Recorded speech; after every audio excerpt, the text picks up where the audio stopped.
Our story begins with our heroine remembering that this is the game she played for years, which was a smash hit when it was released. Unfortunately for her, she was reincarnated inside that game as the Villainess, Tulia Frazier. She remembers that the original character was beautiful, but her personality was disgustingly corrupt. This Villainess constantly harassed and insulted the story's heroine, Kuriko, who was the fiancée of the Grand Duke's heir. She was the typical embodiment of a villainess with a selfish, elitist, and arrogant personality, continuing to commit evil until the very end. She also remembers that this character is known as the Queen of Bad Endings. Regardless of the path, a bloody bad ending and an inevitable fate of doom always awaited her. Our heroine concludes her thoughts by lamenting her fate, wondering why, out of all possible characters, she had to be reincarnated as this trivial character. Our heroine sits in Tulria's body, trembling, thinking that what is happening to her cannot be real. Despite being the daughter of a marquis, her life now is worse than a beggar's, being served hard, stale bread, and the game system shows that this food deducts from her life points. Tulria thinks that dying in her previous life might have been better, but she quickly remembers that her previous life was also a complete disaster. She recalls scenes from her past when she was called honey. After the death of her mother and stepfather, she suffered mistreatment from her step-siblings who kept trying to marry her off to strange men and threatening her. She recalls being in a car accident, and when she woke up, she found herself reincarnated as the character Tulria inside this game. Back in the present, Tulria looks at the hard bread and realizes that if she continues like this, she will die either from freezing or starvation. She wonders how a marquis's daughter could end up in this state, blaming her absent father. Tulria's backstory is revealed. Her mother ran off with another man and died in an accident. Her father, Marquis Fraser, was disgusted and left the estate to go to the border, leaving his daughter behind without sending her any money to spend. Her father hasn't shown his face to her in years, and Tulria realizes this neglect is the Christmas gift mentioned in the game. She looks at a painting sent by her father and thinks sarcastically, wondering if he thinks sending one painting makes him a father, especially since he didn't even enclose a happy birthday note or even tell her he loved her. Tulria finds a similarity between her previous life and the original Tulria's life. In her past life as Hani, she had to live cautiously in her stepfather's house after her mother's marriage, relying entirely on herself. She believes Tulria might have lived the same way. She continues the comparison, remembering that in the past, no one cared if she ate dinner out 7 nights a week. Her resolve changes, and she decides she cannot continue living like this, and she refuses to die again. As she is determined to find a way to survive, a mysterious blue light suddenly appears before her, making her wonder what it is. The main quest window appears.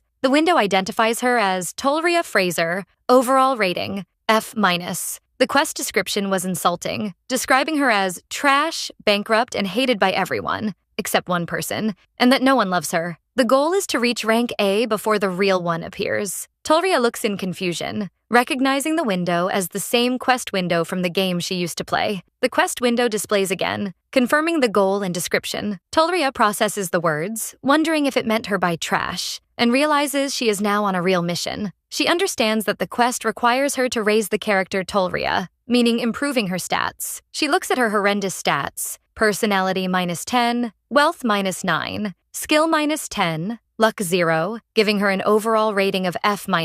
She despairs, wondering how she can improve such terrible stats. She focuses on the phrase, before the real one appears, and immediately deduces that the real one must mean Kuriko, the game's heroine. She clenches her fist, realizing she doesn't have much time before Kuriko appears, and she must reach rank A within this short period. She screams internally that this is impossible, especially with her F rating, before a sudden flash distracts her. A summary of her situation appears. She is Hani, an old player of the game who died in an accident. She ended up reincarnated as the villainess everyone called trash, and she realizes that once again, she is about to die, wondering if this is a joke. A quest window appears summarizing the goal. She is the trash Tulia Frazier. Until the real one appears, she must achieve rank A to survive. A final warning follows. If she fails, she will die.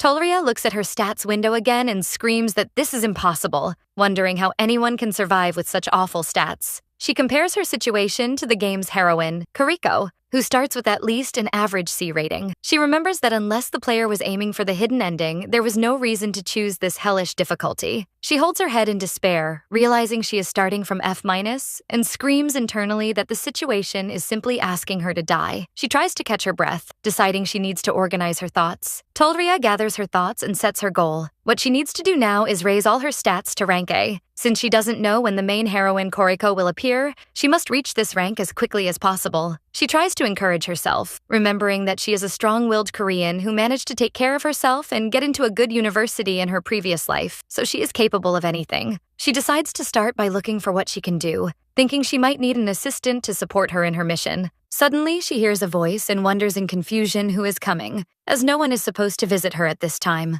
A young man with dark hair bursts into the room with a loud smile, announcing the arrival of the great Tedric, and sarcastically wondering how she didn't even come out to greet him. Tulria recognizes him immediately. It's Tedric, her cousin, and she wonders why he came here. The events clarify that Tedric is the son of Viscount Lilius, the younger brother of Tulria's father, and the relationship between her and Tedric was always hostile, like cats and dogs.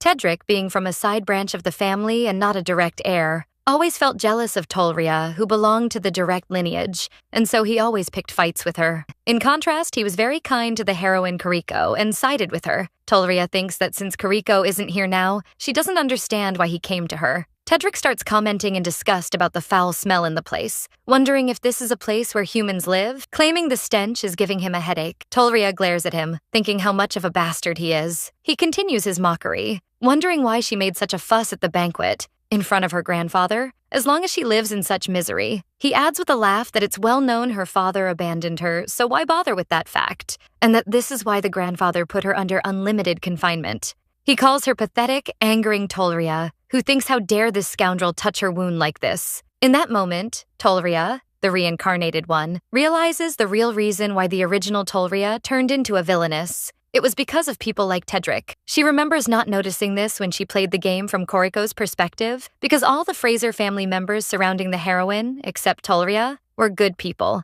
But now that she herself is in Tulria's position, living a life of contempt and mistreatment as an abandoned lady, she began to understand how anyone could become bitter in such circumstances. And even Tulria's evil deeds seemed logical to her now. While she is lost in thought, Tedric shouts at her, calling her a beggar, and ordering her to lower her gaze and not stare at him. Tulria realizes that people like Tedric aren't bad because of the heroine's aura or any external force. They are just bad by nature. She thinks that hitting is the answer for such a bully, and as she thinks this, she picks up a fork. Tedric immediately panics and asks her in alarm what she intends to do. She scoffs internally at his reaction, wondering if he really thought she would stab him. She remembers that the original Tulria had stabbed his hand with a fork in the past, and it seems this terrifying memory is still stuck in his mind. She thinks that she would like to stab him again too, but she holds back. Since personality is part of her stats that must be raised to survive death, stabbing him now would not be a wise choice. She decides to wait for now, realizing that Tedric's arrival means that person, his father, is also coming. Tedric interprets her retreat as submission and asks her mockingly if she has finally realized her place. He approaches her further and continues his insults, calling her a bastard child, resulting from her mother's affair with a barbarian priest. Tulria tries to suppress her anger, telling herself, by her old name, Hanina, to endure just a little longer. At that moment, a man's voice resounds, calling Tedric Frazier, reprimanding him and wondering how he dares to say such things to his cousin. The man Tulria expected has arrived. It's Tedric's father, Viscount Lilius. Tedric tries to justify himself to his father, claiming that Tulria was the one who tried to stab him with a fork first. She, who had expected Lilius's arrival, notices that the Viscount seems unusually angry. Viscount Lilius continues to scold his son Tedric, who stands shocked by his father's vehemence. Lilius wonders how his son, raised by his mother as a precious person, dares to humiliate himself by dealing with a base girl like Tulria. She stands completely bewildered, realizing this situation is an unexpected development. Lilius shouts Tedric Frazier, again, and his son answers in terror. Then he reveals the true reason for his anger. He warns Tedric that his grandfather, the Grand Duke Frazier, will arrive soon. He adds in a stern tone that if the Grand Duke heard what Tedric said, they would all die. Him, Lilius, and his mother. He orders him to shut his mouth completely. Tedric asks in shock why the grandfather is suddenly coming to this dilapidated place. Lilius replies that the reason is the Frazier banquet. Tulria, who is listening, picks up this information and wonders to herself what the Frazier banquet means. She immediately remembers that the Frazier banquet is a grand feast where all members of the Frazier family gather. She continues to analyze the situation. She knows the banquet is supposed to be held at the Grand Duke's main castle. Therefore, she wonders why the Grand Duke is stopping at Rantel Castle, the place where she lives. It becomes even stranger to her when she remembers that the Grand Duke has never come to visit her even once before. After Lilius finishes warning his son, he turns with a fake smile towards Tulria and calls her name. He tells her he has something for her and presents her with a box revealing a luxurious, shiny white dress. She wonders to herself if this is supposed to be a dress. Lilius orders her to wear this dress and come to the banquet, justifying it by saying that His Grace, the Grand Duke, despises shabby appearances. Tulria notices the dress looks extremely expensive and wonders why he is giving such a gift to her. Lilius approaches her, touches a lock of her hair, pats her, and tells her not to worry. This isn't a burdensome gift given for free. He continues with a cunning smile, explaining that her father, the Marquis, will pay for everything later anyway. Then he reveals his true intention. He admits that his financial circumstances are not very good right now, then mentions he saw the title deed for the Eliran land registered in her name. He suggests she use this deed as collateral, and in return, he can buy her as many dresses as she wants. Tulria immediately realizes his true nature, thinking to herself that this person is a dirty thief. She remembers the story path in the original game, where the original Tulria trusted Lilius's words and borrowed a huge sum of money from him, but her father, Marquis Frazier, wasn't interested in her at all, and in the final part of the game, Lilius abandoned her, leaving her drowning under a mountain of debt. Even at that stage, the original Tulria clung to the hope that her father would save her. She used to think that her father must care about her, even a little, and that he would save her from this pile of debt. But the current, reincarnated Tulria knows the bitter truth. No one ever cared about the poor Tulria. She realizes that if she accepts his offer now, she might succeed in raising her rating, but she will fall straight into the bankruptcy ending. She decides she must stop this path no matter what. She thinks about her options. She briefly considered using Lilius as an ally, but quickly concluded that someone who only wants to exploit her cannot be trusted with anything. Therefore, she decides to resort to an alternative. The person coming here now, the Grand Duke Frazier himself. She believes that if there is anyone who doesn't need to exploit her, like Lilius, the Grand Duke might be a much better option. She makes up her mind and decides she will try to target the Grand Duke Frazier. But she suddenly remembers what just happened when she met him. She remembers her grandfather's cold face as he asked her threateningly if she meant him when she said he could live happily alone. In a panic, she wonders if she already made the wrong choice by confronting the grandfather, and that she never imagined he would look this scary. She puts her hands over her mouth in horror, wondering what is happening. She recalls her original plan. She was aware that the Grand Duke was the only person who could free her from her dire situation. Therefore, she had prepared herself to win his favor and beg him for her life. She wonders, but why? Why did she end up, due to the penalty, yelling at him, asking him if he thought he would escape punishment while living comfortably alone? She remembers her shock and horror at that moment, covering her mouth and wondering about the words that just came out of her mouth. The scene flashes back to Tulria's first meeting with her grandfather, Grand Duke Asis, who calls her name Tulia Frazier, and asks her in a chilling tone if she was talking to him. She covers her mouth, trembling in terror, thinking to herself that this wasn't her intention at all. All she was trying to say was to ask him to lift the probation imposed on her. Suddenly, she hears a familiar chime and wonders in panic if that was the sound of the status window. 2 warning windows appear in front of her. The first repeats that the personality penalty will make her say only what provokes the utmost hostility, and the second warns her that her reputation will drop to a dangerous level. She panics and wonders what is happening. She realizes what she just said was because of her personality stat. She finds this ridiculous. Although she knows the stat is bad, she wonders how she is supposed to survive if the system prevents her from even saying a single word as she wishes. She realizes this situation is even worse than dealing with the loan shark Lilius, or begging the Marquis, her father, who is stranger than strangers to her. She holds her head, screaming internally, realizing she is in a worse mess than she imagined. She remembers she knew exactly how to win the Grand Duke's favor. When she played as Koriko, he quickly became a loving father-in-law to her. She cries in despair, wondering if the difference between a C rating, which Koriko started with, and an F rating, which she started with, is supposed to be this huge. She realizes she must find a way out of this situation, and fast. Suddenly, something else distracts her, making her wonder, what now? She notices something strange. A gauge bar appears above the Grand Duke's head sitting in front of her. She looks closely, wondering if she's hallucinating, but the bar slowly starts turning red. The bar fills up with bright red, and she screams, "It's really turning red." She panics. She knows from her gaming experience that a status bar turning red is never a good thing. She wonders if this is an anger or patience meter, fearing she might be heading towards a death ending if it fills up completely. She decides she cannot die like this, refusing to die helplessly as she did in her previous life. She reminds herself that this game is Kariko's stage, and she doesn't aspire to a beautiful story like hers. Her only goal is to reach rank A to live a rich and comfortable life. All she dreams of is waking up in a warm palace, eating proper meals, and strolling in a flowery garden, and reading fun books every day. All she wants is to enjoy a simple and ordinary life. To achieve that, she must first stop this thing, the red bar. She decides she will survive no matter what. She realizes that if she opens her mouth now without thinking, she might make things worse. Her first goal is to figure out how to get rid of this damned personality penalty. She thinks that the penalty doesn't have a specific cancellation command, so it can't be disabled by a simple action. She wonders if she should raise the personality stat first, but she's unsure if she can do that right now. A system window appears telling her that stats can be raised using available coins, and it shows she currently has 1,000 coins. Tulria is surprised, wondering about this system of raising stats with coins. She thinks that she never saw this feature when she played as Koriko, and her anxiety increases when she sees another warning stating that cancellation is impossible after confirmation. She decides to ignore her fears. She must survive first and foremost. She decides to raise the stat now. With a chiming sound, multiple windows appear. Personality 0 achieved. All coins used. Personality penalty deactivated. She realizes with joy that she has succeeded.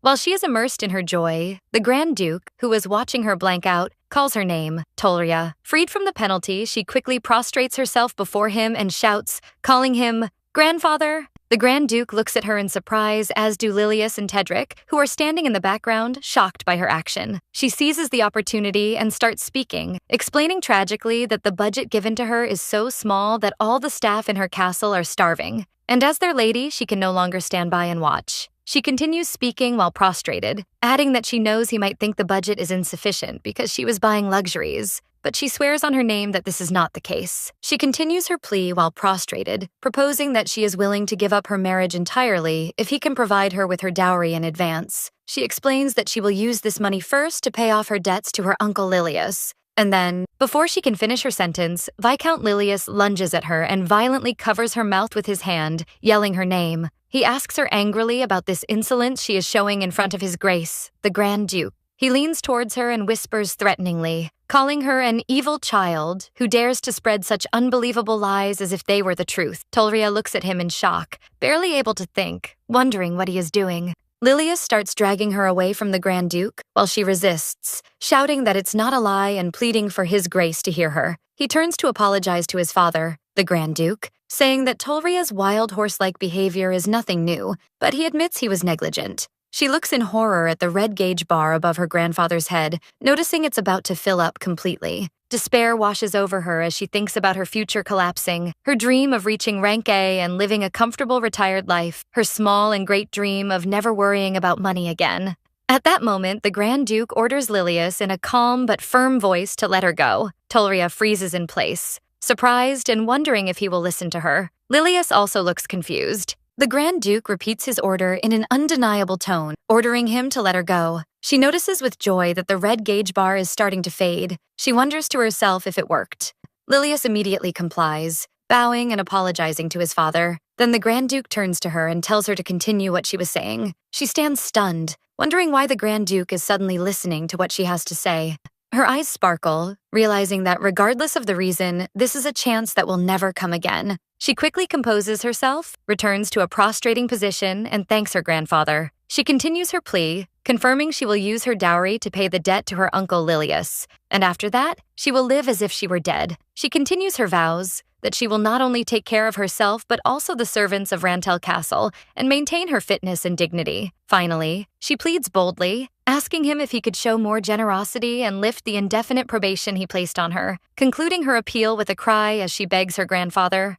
A heavy silence fills the room. Cold sweat starts to drip from her, and she wonders anxiously why it's so quiet, and if she said something wrong again. She fears this wasn't an opportunity, but just the excuse the Grand Duke needed to punish her. The Grand Duke breaks the silence, but not by answering her, but by calling his son, Lilius. Lilius answers his father nervously, The Grand Duke begins to question him, asking him if the matter of the children's household affairs wasn't entrusted to him and his wife. Lilius confirms this, bowing. The Duke continues sharply, asking why Tulria is still under the probation she received 3 years ago. He adds that the idea of her believing the 1-month probation was indefinite must be the doing of Lilius and his wife. Tulria listens to this dialogue in complete shock. She thinks to herself, wondering if their words, Lilius's and Tedric's words, were lies. She immediately remembers Tedric's mockery and his words to her earlier, and she realizes the horrifying truth. It wasn't indefinite, but only for 1 month. She comprehends that she received the probation 3 years ago,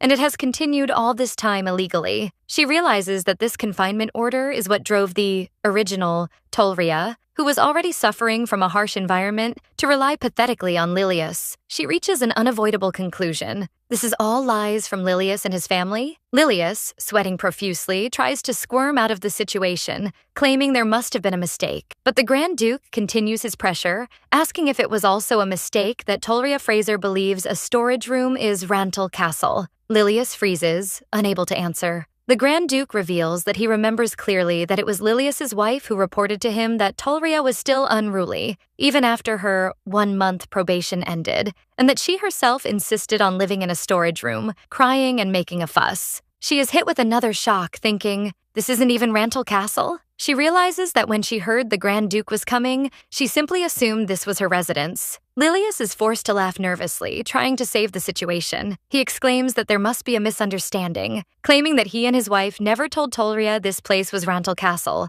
nor did they ever tell her her probation was indefinite. Then, in a desperate move, he turns to Tulria with a fake smile and asks her in a falsely sweet tone if she was mistaken, and who the evil person who deceived her was, and that he would teach them a lesson they would never forget. She looks at him coldly, thinking to herself how ridiculous it is to call her evil or trash. When compared to the real trash, Tulria is nothing. Then she asks him in a calm voice if he really intends to teach that person a lesson, and Lilius, clearly nervous, replies, confirming that of course he will. Her eyes narrow with determination, and she thinks to herself that she will show those real trash the true meaning of a lesson. She clearly remembers the voices of their insults. Tedric's voice mocking the pathetic smell of the place, asking her why she made a fuss at the banquet as long as her father had abandoned her. And she remembers the fundamental lie they built their deception on, the one where they said her grandfather put her under indefinite probation, repeating sarcastically in her mind, how pathetic. She seizes the opportunity and reuses the very words she heard from Tedric before, saying sarcastically that she must know her place, as she is, after all, just a bastard child, then continues sharply. The bastard child her mother had after an affair with a barbarian priest. Tedric is stunned upon hearing her, thinking in shock and horror that what she is saying is beyond belief, wondering frantically if she has lost her mind. Tedric screams at her, angry and shocked. At that moment, the Duke's angry voice resounds in the hall, calling Tedric Frazier. Tedric turns to find his grandfather, the Grand Duke, in a state of extreme rage, and can only utter grandfather, in terror. The Grand Duke confronts him, asking him sharply if those were the words he just spoke. Tedric tries to back down, stammering that what happened was just a misunderstanding. Tullia watches the situation with satisfaction, thinking that it's time for the real trash to get a taste of their own medicine. The scene shifts to an explanation of a tradition in the Frazier family. While every prestigious noble family has an heirloom jewel, the members of the Frazier family receive a magnificent and expensive necklace when they first enter society. Of course, Tedric was no exception to this rule. Back to the confrontation, the Grand Duke calls his grandson Tedric Frazier in a terrifying tone. Tedric cries out in pain, as he thought the Duke was going to strike him. His grandfather announces his punishment, that for the time being he will strip him of the honor of Frazier that was granted to him, referring to the necklace. After he finishes punishing Tedric, the Grand Duke turns to Tulria and calls her name, and she looks at him with hope. The Duke announces his decision regarding her, that from this day forward she will reside in the main family headquarters. She stands completely shocked, barely able to believe what she heard, wondering in amazement how she could be invited to stay at the main headquarters. After the Grand Duke's visit, many things changed. The most notable change was the disappearance of the duo, Lilius and Tedric, who had constantly sought out Tulria to provoke her. She thinks they probably chose to hide and reflect on their actions until the Grand Duke's anger subsides. As for her, she was moved to the main headquarters of the Frazier ducal family. She looks at the enormous palace in awe, thinking how incredibly huge it is when seen in person. She feels relieved, realizing she somehow managed to survive inside this game. She is led to her new room, a spacious, bright space filled with luxurious furniture. She exclaims with joy, wondering if this is really her room. An elegant man confirms that it is, and she delights in how beautiful the room is, wondering if it's really acceptable for her to have all this splendor to herself. The man introduces himself as Luke Kilbusher, the Grand Duke's direct aide, and kindly asks her to feel comfortable and consider the place her home. She thanks him. Tulria thinks about her luck. As soon as her confinement was lifted, she was given this wonderful room, which shows how generous the Grand Duke is. On top of that, he assigned his direct aide to accompany her. She wishes to herself that since he is so generous, it would be wonderful if he gave her a budget too.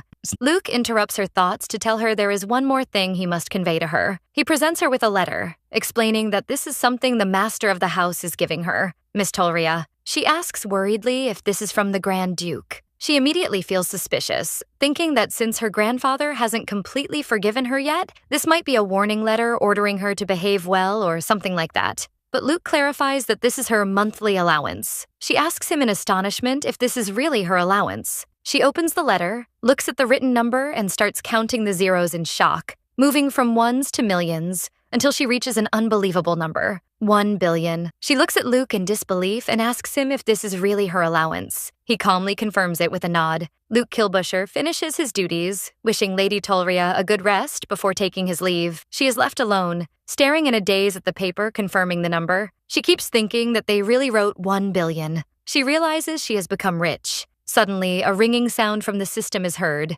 making her wonder in confusion what is happening. A series of system windows appears before her, successively announcing the upgrade of her wealth stat. She exclaims in surprise and amazement. She feels greatly relieved, realizing her wealth stat has finally reached 0, after being in the negative. This is followed by another system window, informing her that she has received the first upgrade bonus, which is an additional 1,000 coins, raising her coin balance to 1,000. She also notices her overall rating has risen to F, after being F-.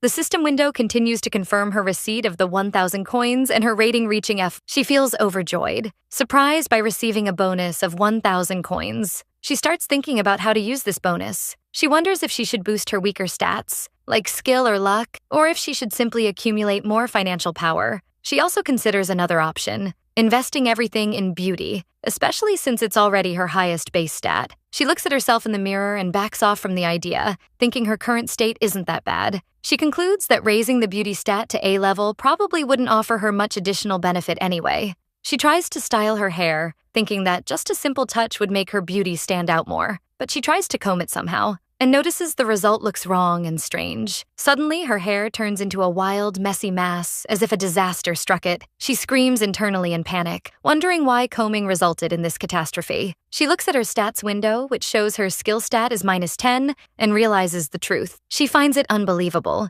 concluding that this mess happened because her skill stat is absolutely disastrous. She frantically tries to fix her hair, screaming internally that this is a lie, wondering how she is supposed to walk around looking like this, demanding her hair go back to normal. She gives up in despair, feeling doomed. She starts to seriously consider whether she should use the 1,000 coins she got to raise the skill stat immediately. But she strongly rejects this idea, thinking she cannot waste 1,000 coins on something like this. She feels wasting it would be too pitiful and sad. She decides to simply wait for the maid, who will surely know how to comb her hair properly. Suddenly, a new system notification appears, telling her she has acquired 2 coins, bringing her balance to 1,002. She wonders in confusion why she received 2 coins. She continues to wonder why she was suddenly given 2 coins, when all she did was turn her hair into a broom. An idea flashes in her mind, and she realizes she finally understood the meaning of the increase in coins. She stands up confidently, concluding that this means the value of her effort is being converted into coins. The scene shifts to the past, several years ago. A younger Tulria is shown, bowing before her grandfather in obvious fear, muttering a flustered greeting to him. The Grand Duke reminisces in his thoughts. She was stammering, asking about his health. He remembers her as the granddaughter who could never look him directly in the eye. He remembers her expression was trembling so much she couldn't speak clearly, and her expression held nothing but absolute fear and terror. He continues thinking, but then remembers the recent scene when she yelled at him about living lavishly, and finds this transformation truly bizarre. He wonders about the change of heart that made her act this way. The scene returns to the Grand Duke's present. He grants someone permission to enter, and Luke enters. Luke excuses himself, then informs him that, as ordered, he has escorted Lady Tulria to her room. The Grand Duke tells him he has done well and appreciates his efforts. Luke adds that there is something else. The Grand Duke looks at him, wondering what it is. He presents a covered basket, explaining that Lady Tulria asked him to deliver it to him. The Grand Duke asks in surprise if she made this. Luke confirms, saying, "Yes, Your Grace." The Grand Duke contemplates the gift he received, which is a jar, and wonders to himself if what's inside is jam. Meanwhile, Tulria thinks about what she realized during her failed attempt to comb her hair. She concludes that the ancients were right. There is nothing one cannot do if they keep trying. She reaches the first conclusion. She can earn coins regardless of the kind of effort she puts in. She realizes that earning coins is not limited to improving her appearance, but includes any act that helps her become better than she is now. This is why she believes she earned coins even from trying to comb her hair. After this discovery, she starts to wonder what she should do next, and concluded that the answer is simple. Effort and creativity lead to innovation, and from this homemade jam was born. She remembers that the Grand Duke liked handmade gifts even in the game.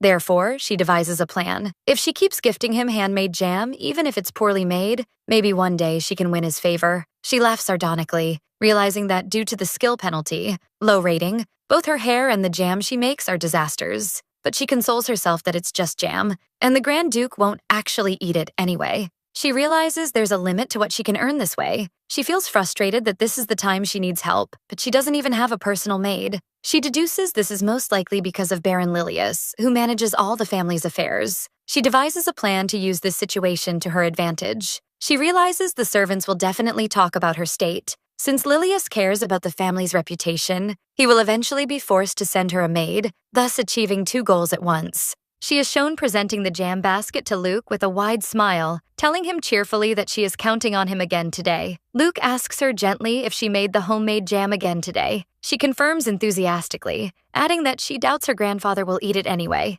Luke thinks to himself that the Grand Duke usually doesn't pay much attention to such gifts, but he hesitates to complete his thought. He clears his throat in embarrassment as he sees the messy state of her hair from behind. He suggests they return to her room soon, explaining that the meeting is ending and people are starting to wander around. She agrees and prepares to go back. Tulia thanks Luke for accompanying her. As she expected, two maids start whispering about her. One asks the other if she saw Lady Tulria's hair. The other confirms she did, wondering why it looks like it exploded. The first maid asks if Baron Lilius really didn't assign her a maid. The second replies that maybe that rumor is true. The maid reveals the rumor that Baron Lilius secretly envies his older brother. The first maid concludes in shock that this is the reason then why he is persecuting his niece. The second maid confirms her words, pointing out to the first that they haven't seen any servant enter Lady Tulria's room since she arrived, which convinces the other of the rumor's truth. Earlier, a lady, Lilius's wife, is shown, wondering angrily how that girl, Tulria, who lost her mother and whom they fed and sheltered, dares to forget her place and cause harm to her son Tedric. The lady's identity is revealed. She is Aubrey Frazier, Baron Lilius's wife. Aubrey finds this situation unacceptable and orders one of the maids to go teach Tulria a lesson sufficient to make her remember her true place. She adds that if Tulria has any bit of intelligence, she will understand the message. The maid bows and replies, "Yes, madam." The maid assigned the task smiles slyly, vowing to Tulria, and thinking that she will make her regret smearing Lord Lilius's reputation. The maid arrives at Tulria's room and tells her it's time for dinner. She grants her entry. When she sees the food, she expresses admiration for how delicious it looks, thanking the maid and assuring her she will eat well. She feels happy that her plan worked exactly as she expected. It seems Lilius cares about appearances. He finally sent her a decent meal. She notices a maid came with the meal this time, and as she eats, she thinks happily that she can finally ask her to fix her hair. But she suddenly stops, feeling a sharp pain in her mouth, and wonders in shock, "What is this?" She looks at the plate in front of her, wondering if she bit into something hard. She spits out small pieces, realizing in horror that this is a stone. She spits out the stone and immediately realizes this is the maid's doing. She wonders if the maid is acting on orders or just out of hatred for Tulria. Either way, she realizes treating the Grand Duke's only niece this way is dangerous, and thinks about whether she should expose the culprit. Suddenly, her thoughts are interrupted by a voice calling her name, asking what's wrong with her. She turns around in surprise. She recognizes the newcomer. It's Aubrey, Lilius's wife. She wonders why she is here. Aubrey notices the food, pointing out she sees her in the middle of dinner. Aubrey adds that she heard her niece had arrived, so she decided to visit. Then she looks at the stones next to the plate and comments in a sarcastic tone that it seems someone played a nasty prank. Tulria immediately realizes this must also be the doing of Lilius and his wife. She recalls what she has been through. She thought she could endure everything, even when she was served only apples instead of meals. And even when she was left alone without a single servant, she believed that no matter how cruel Lilius was, she could endure. But this act, putting stones in her food, is beyond pathetic, and she feels she can no longer take them seriously. Aubrey calls out to Tulria and steps towards her. She thinks to herself in astonishment, wondering why Aubrey is approaching her now, after all that torment. She continues to think angrily. How dare Aubrey show anger towards her? She is surprised by Aubrey falling to the ground in a collapse, thinking how ridiculous this situation is. Tullia is surprised by the reaction, as Aubrey's attitude completely changes in an instant. Aubrey screams at the maid after slapping her across the face, asking her how she dares to commit such filth against her precious niece. She stands stunned, wondering what is happening. She was sure Aubrey would blame her, and wonders about this strange shift. The maid is shown trembling with fear, trying to stammer that she was just... Aubrey cuts her off sharply, screaming at her, "How dare you speak?" Aubrey turns to Tulria with a fake gentle tone, expressing regret for the scare she must have had. She asks Tulria what she should do with this maid, assuring her that, as always, she will do whatever Tulria desires. These words raise her suspicions. She wonders why Aubrey is suddenly acting this way, and about her offer to fulfill her wishes. She realizes Aubrey didn't come all this way just to check on her, and concludes she must have an ulterior motive. Tulria decides to test the situation. She tells her Aunt Aubrey that she is the one managing the household, so she will leave the matter to her. But she adds one condition. She doesn't want to see any more violence in this precious room her grandfather gave her. Aubrey smiles slyly, asking if that's what she wants, then agrees, saying, "All right." Immediately, she turns and orders the guards to drag that insolent maid to the dungeon. The guards comply immediately. She is shocked again, wondering why Aubrey would banish a maid she is sure she planted herself. The dungeon is too harsh a punishment. The maid is dragged away screaming, begging my lady, Aubrey, to wait, claiming she was set up. She continues to scream that she was just following orders. The maid keeps screaming as she's dragged away, pleading for the young miss, Tulria, to listen to her and save her, repeating "I was set up" before the door is slammed shut behind her. Aubrey turns to Tulria, shedding fake tears, claiming she sent the maid to serve Tulria, and that her heart as an aunt is breaking because the maid did such a thing. Tulria watches this scene, thinking that Aubrey is the one who sent her, and now she's disposing of her. She wonders what Aubrey is planning. She continues her act, saying that the position of maid cannot be left vacant. In that case, she offers to recommend a new maid for Tulria. Aubrey enthusiastically announces that she knows some good talents. Tulria realizes in that moment what is happening, understanding the real reason behind Aubrey's easy disposal of the first maid. The picture becomes clear in her mind. Aubrey was worried about the Grand Duke, so she couldn't plant her real maid from the beginning. Instead, she sent a disposable maid to create a pretext for harassing Tulria. She finds herself in a bind, thinking about how to refuse this offer. She realizes she can't simply refuse. There are too many things to consider. Aubrey claps her hands, ordering the candidates for the head maid position to be brought in. 2 maids enter. Aubrey tells her she felt these 2 would be able to serve her well, and asks her to choose one of them to be her head maid. Aubrey introduces the first maid, explaining her name is Rilda, and she comes from a noble family where her father held the title of baronet. Then she introduces the second maid, who introduces herself as Adele, and Aubrey describes her as quick-witted and sharp. She adds that this description only applies to her being from the borderlands. Tullia is shocked, wondering in confusion what Aubrey just said, repeating the term borderlands to herself. She recalls the definition of the borderlands, a place also known as the land forsaken by the gods. A vast, desolate land located in the far east of the empire. It's a kind of slum, and rumors circulate about it being infested with heretics and cannibals. She realizes Aubrey is being deliberate with this choice.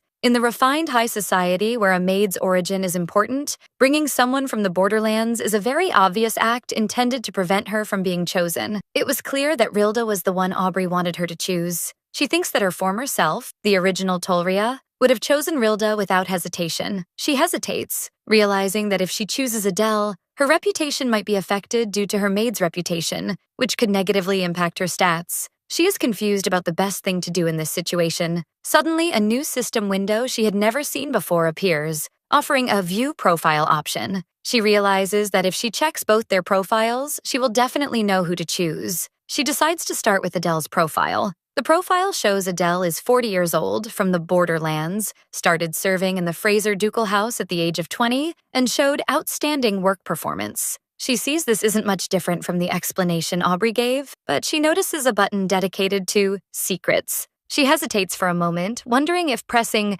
"See More" will automatically cost her coins, as a kind of trap, but she decides she has nothing to lose and presses it. The secret is revealed. Adele's hidden secret is that she is the hidden younger sister of the Grand Duke's aide, Luke Kilbusher. Additional information states that Luke Kilbusher feels immense guilt towards Adele. She is extremely shocked, wondering in disbelief how Adele could be Luke's younger sister. She focuses on the additional information stating that Luke feels immense guilt towards Adele. Tulria calls out to her Aunt Aubrey. Aubrey asks her enthusiastically if she is chosen, suggesting that Rilda would surely be better and suit her dignity. She answers her with a no. She smiles and announces that she will choose Adele to be her headmaid. The scene shifts to later, where Adele is combing Tulria's hair. Adele tells Miss Tulria that the tangled part is gone, and she thanks her for her hard work. She thanks her. She thinks that Adele is good at her job and also kind, which makes her feel comfortable. She wonders if this is because she and Luke are siblings. Tulria thinks that after appointing Adele,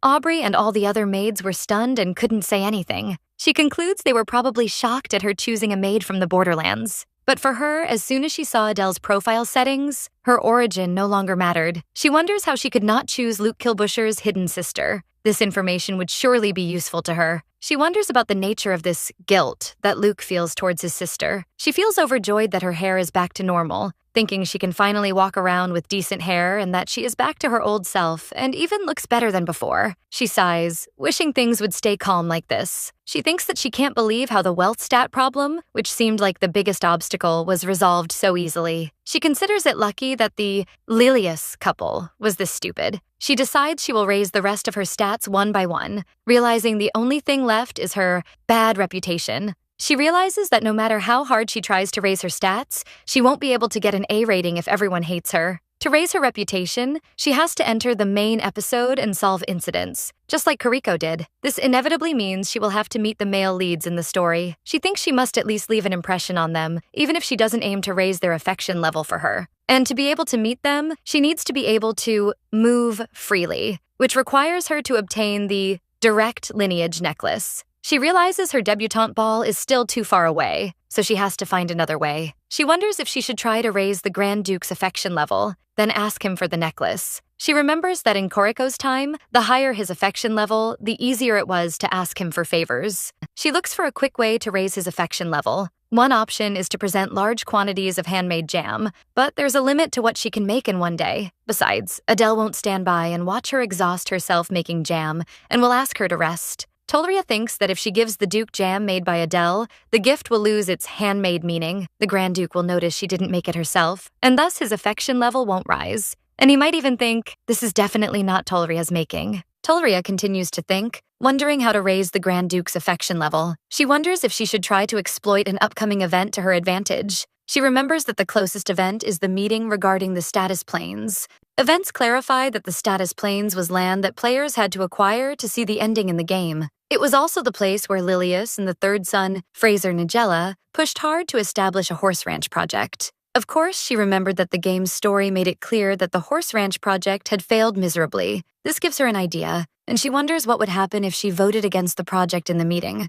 She concludes that the horse ranch project will fail anyway. By opposing it, she will protect that land and prevent a loss for the Fraser family. She sees this as an opportunity to show her diligent side by preventing this loss. Additionally, she plans to show her capable side in family affairs to raise their affection level for her. Besides all that, she remembers that she also has the right to use that, the voting right, and she is confident that if she uses it, she can defeat her uncles. But she smiles slyly, realizing there is an obstacle. She cannot go to a meeting of this importance with her current stats. She wonders if she should use the coins she had been saving. The scene shifts to the meeting room in the Grand Duke's palace. Lilius thinks that today is finally the day to take control of the status planes. He comments to the Count's representative beside him, noting that it took a long time to put this matter on the Council's agenda. The representative, Neville Fraser's representative, agrees but expresses hesitation. He asks if this is right, reminding him that it was the land the late Grand Duchess cherished dearly. He imagines that His Grace, the Grand Duke,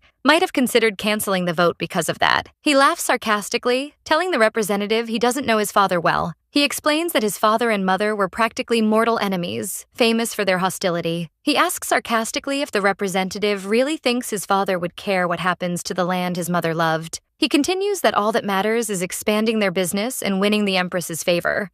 The representative notes that they seem to be the only members of the direct family present today. He reassures him not to worry, confirming there will be no null votes. He smiles confidently, declaring that the approval votes will easily win the majority. At that moment, the arrival of His Grace, the Grand Duke, is announced. The Duke enters and sits on his throne. Lilius quickly greets his father, wishing him a good morning and asking if he rested well last night. The Grand Duke ignores the greeting and coldly orders everyone to be seated. Then he announces the start of the meeting. The session chairman begins the proceedings, announcing that this council convenes in the honor of the Frazier family. He asks all attendees to swear and pledge to uphold the dignity befitting their direct lineage. He listens sternly and looks at the empty seat beside him.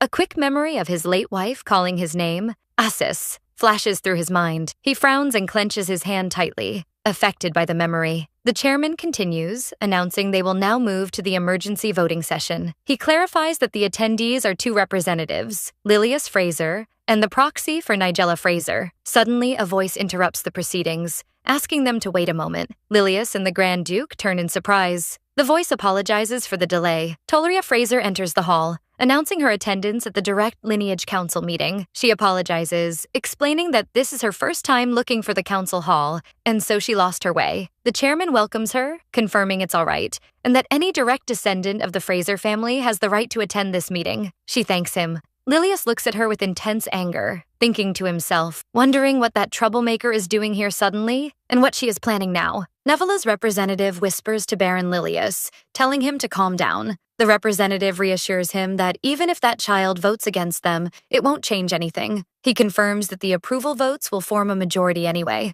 so there's no need to worry. He calms down, convinced the representative is right. He thinks to himself that he doesn't know what that fool is planning by showing her face, but he is sure there is nothing she can really do. He decides that if she starts speaking nonsense, he will order her thrown out, and vows he will make her regret coming. The chairman officially announces that there are 3 direct family members present, then declares the meeting open. The chairman explains that the agenda concerns the authorization for commercial development on the status planes. According to family law, he asks those in favor to raise their hands. Lilius and the other representative raise their hands, while he notices Tulria did not raise hers. He thinks sarcastically that it doesn't matter. Her vote only represents one person and wonders what foolish thoughts she brought with her. He addresses her, pointing out sarcastically that it seems his niece opposes the development of the status planes.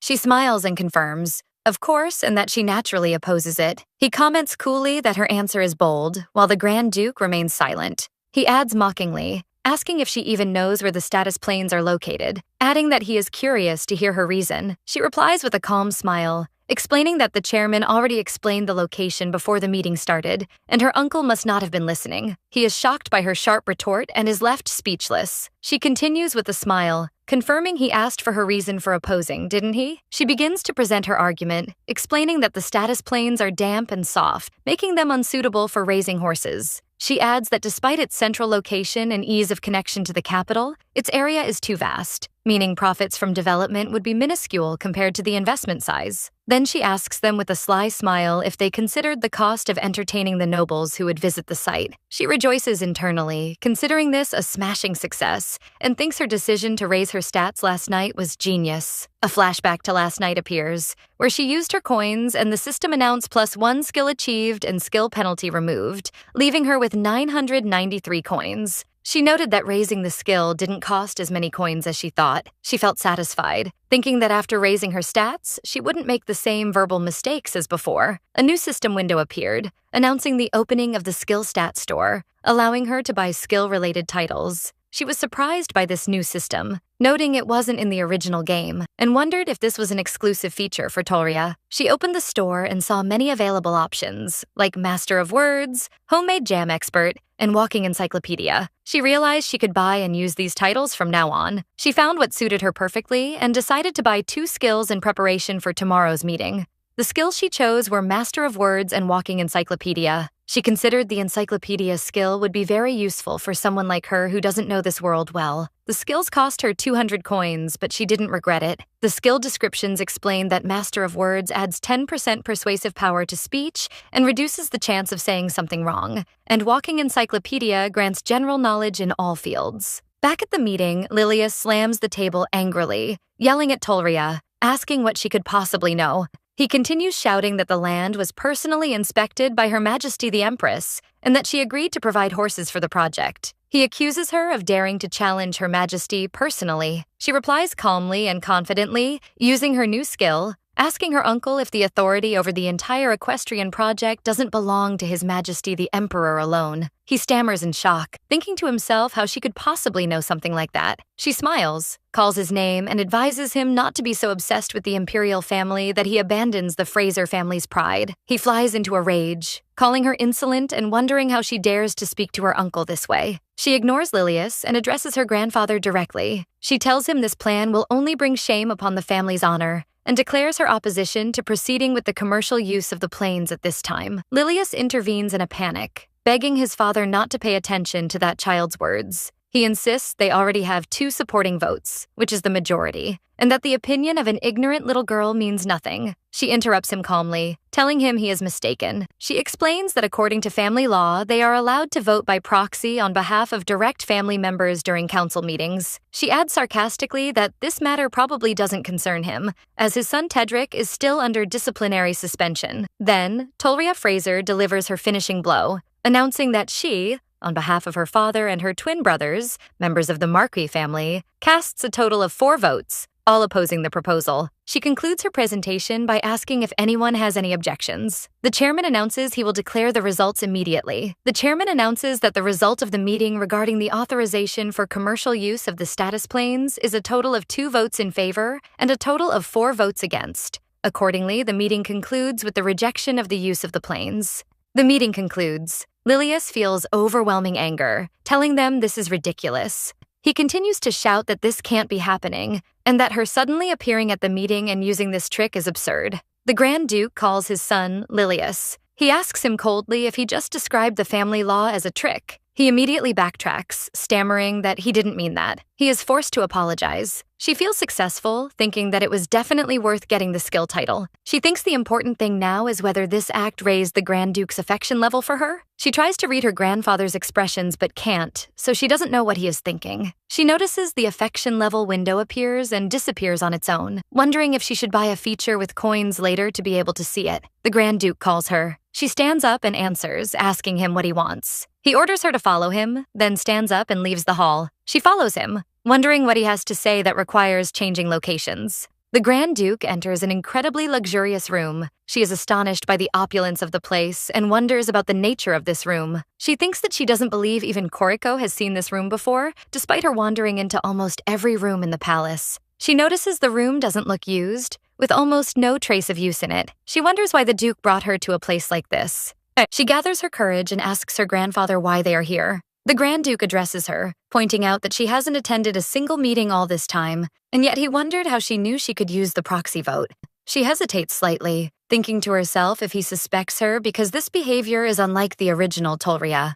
But she quickly decides this situation is better. For a granddaughter acting differently from her usual image, it would be better for him to think she studied hard separately. She answers that she read a book about family law in the main building's library a long time ago, and she remembered what she read then. The Grand Duke seems somewhat surprised, repeating her words, wondering if she read a book about family law. He suddenly asks her which generation of the Frazier family the Duke belongs to, and when the family was promoted from a duchy to a grand duchy. She answers that it is the 17th generation, and the promotion began from the 5th generation, Lord Tulia Frazier, who defeated the barbarians, deciphered the ancient language, and discovered a dragon's bone. She is internally annoyed by his suspicion, thinking he is a man so harsh that he even doubts her reading a book. He could have simply praised his granddaughter for reading a book she had never read before. However, she feels relieved that the questions the Duke asked were within the passive range of her skill. She thinks how unfair the situation would have become if she knew the answer but couldn't respond due to the original Tulria's low stats. The Grand Duke tells her she has surprised him several times today. She sighs in relief, feeling the suspicions have dissipated for now. He continues, saying the insubordination she committed today was the most surprising, referring to her bold heart in overturning the vote result against her uncles in a public place. He describes her act as very daring. She becomes tense. She realizes that for the Duke, who values hierarchy and family, her actions might indeed seem like insubordination. The Grand Duke concludes his speech, saying he will overlook what she did today because it's the first time, but he warns her that starting from next time, she stands before her grandfather, wondering if he is curious to know the reason that drove her to act this way. A determined look appears in her eyes. She is thinking she doesn't intend to apologize and end it there. She didn't do this with half-hearted resolve. She continues to think that she still has a lot to say, and she will say everything she needs to say, and then leave. She begins her speech, admitting she is well aware she committed an act of insubordination against her uncles, but she asserts she was forced to. She explains she had to prepare a way to protect herself, even if it meant going this far. The Grand Duke looks surprised and asks her what she is talking about, repeating the word protection in confusion. She answers him calmly that the reason is she doesn't have a father or mother to protect her.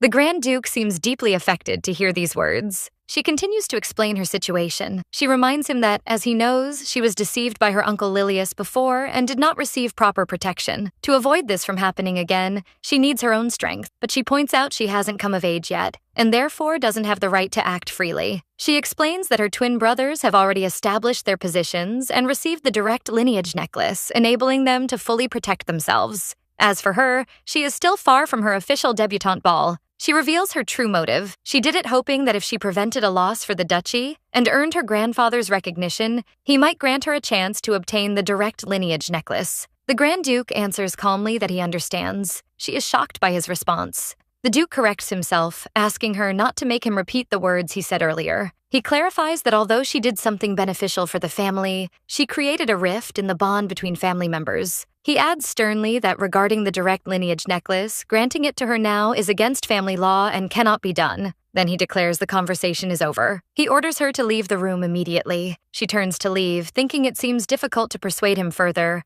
and she must wait for the next opportunity. She continues thinking as she leaves, noting that considering he was reprimanding her, it's strange she wasn't punished separately. Suddenly, she hears a ringing sound. She is surprised and wonders if this is a notification from the status window.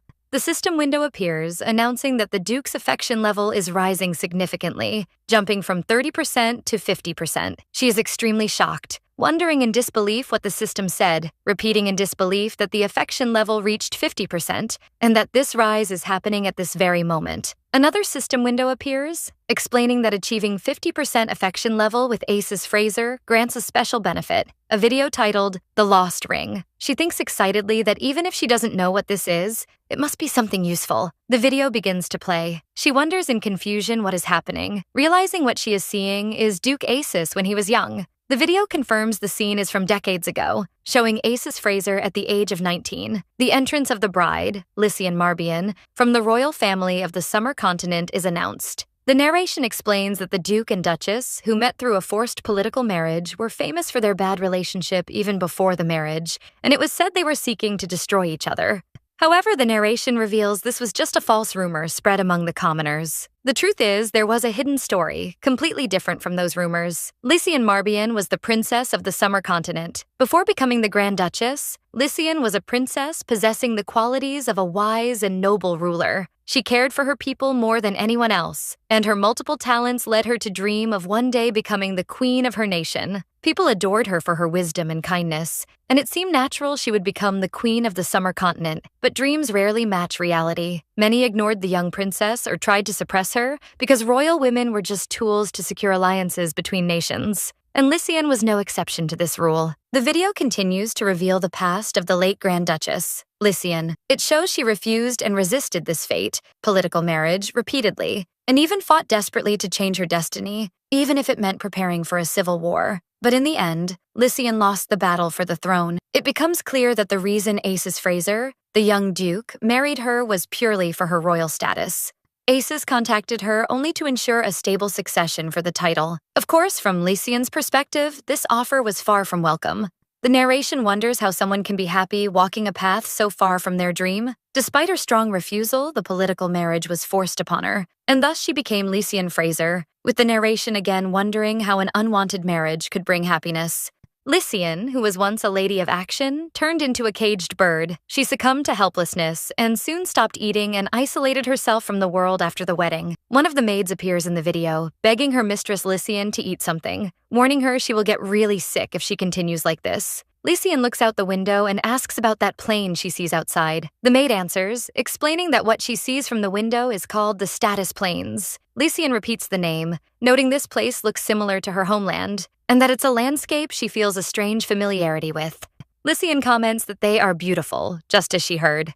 After her miserable marriage, her only pleasure became staring at the vast plains through her window, watching the landscapes and blooming flowers. And there, she managed to regain a faint smile. Young Acis appears, suggesting to her, since she loves the place so much, that she visit the plains herself. He adds that instead of staying inside all day, perhaps taking care of those plains would be good for her. Acis adds that in her current state, she cannot go alone. He offers to accompany her, suggesting they go together. The narration explains that the arranged marriage Lycian accepted reluctantly was painful, but Acis, who was also forced into it, found no comfort in it either. He always carried a sense of guilt towards her, and despite his rough manner, he tried to show her his heart in his own way. Lycian began to notice this sincerity, and the man she despised slowly began to find a place in her heart. Also, the status plains, which she visited reluctantly, turned out to be a breathtaking place. Since then, Lycian began to care for the flowers there herself. Her face brightened day by day, and smiles returned to her lips. She is shown offering flowers to Acis, expressing her thanks. Slowly and almost imperceptibly, Lycian began to fill the young Grand Duke's heart completely.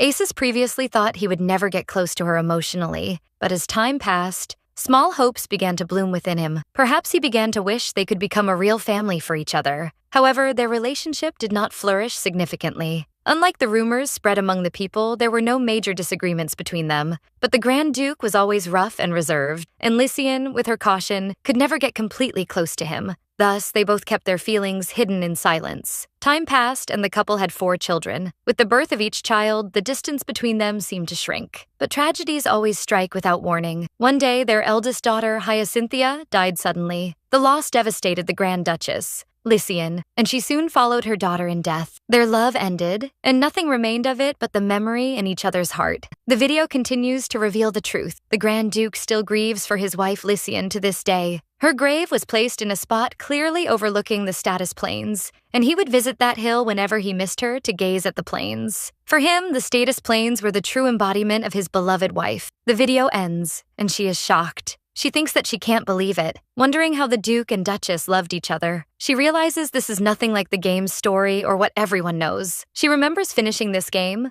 referred to as, countless times, and she never knew such a backstory existed between them. She concludes it's normal not to know, because the game never covered this part. She realizes this explains why his affection points suddenly jumped, from 30% to 50%. It wasn't just that she voted against his decision. Rather, he was grateful because she helped preserve the memory of the Grand Duchess. She blames herself for focusing so hard on raising affection points that she completely overlooked what was really important. She thinks how painful it must have been for him to let others speak carelessly about the land his wife loved.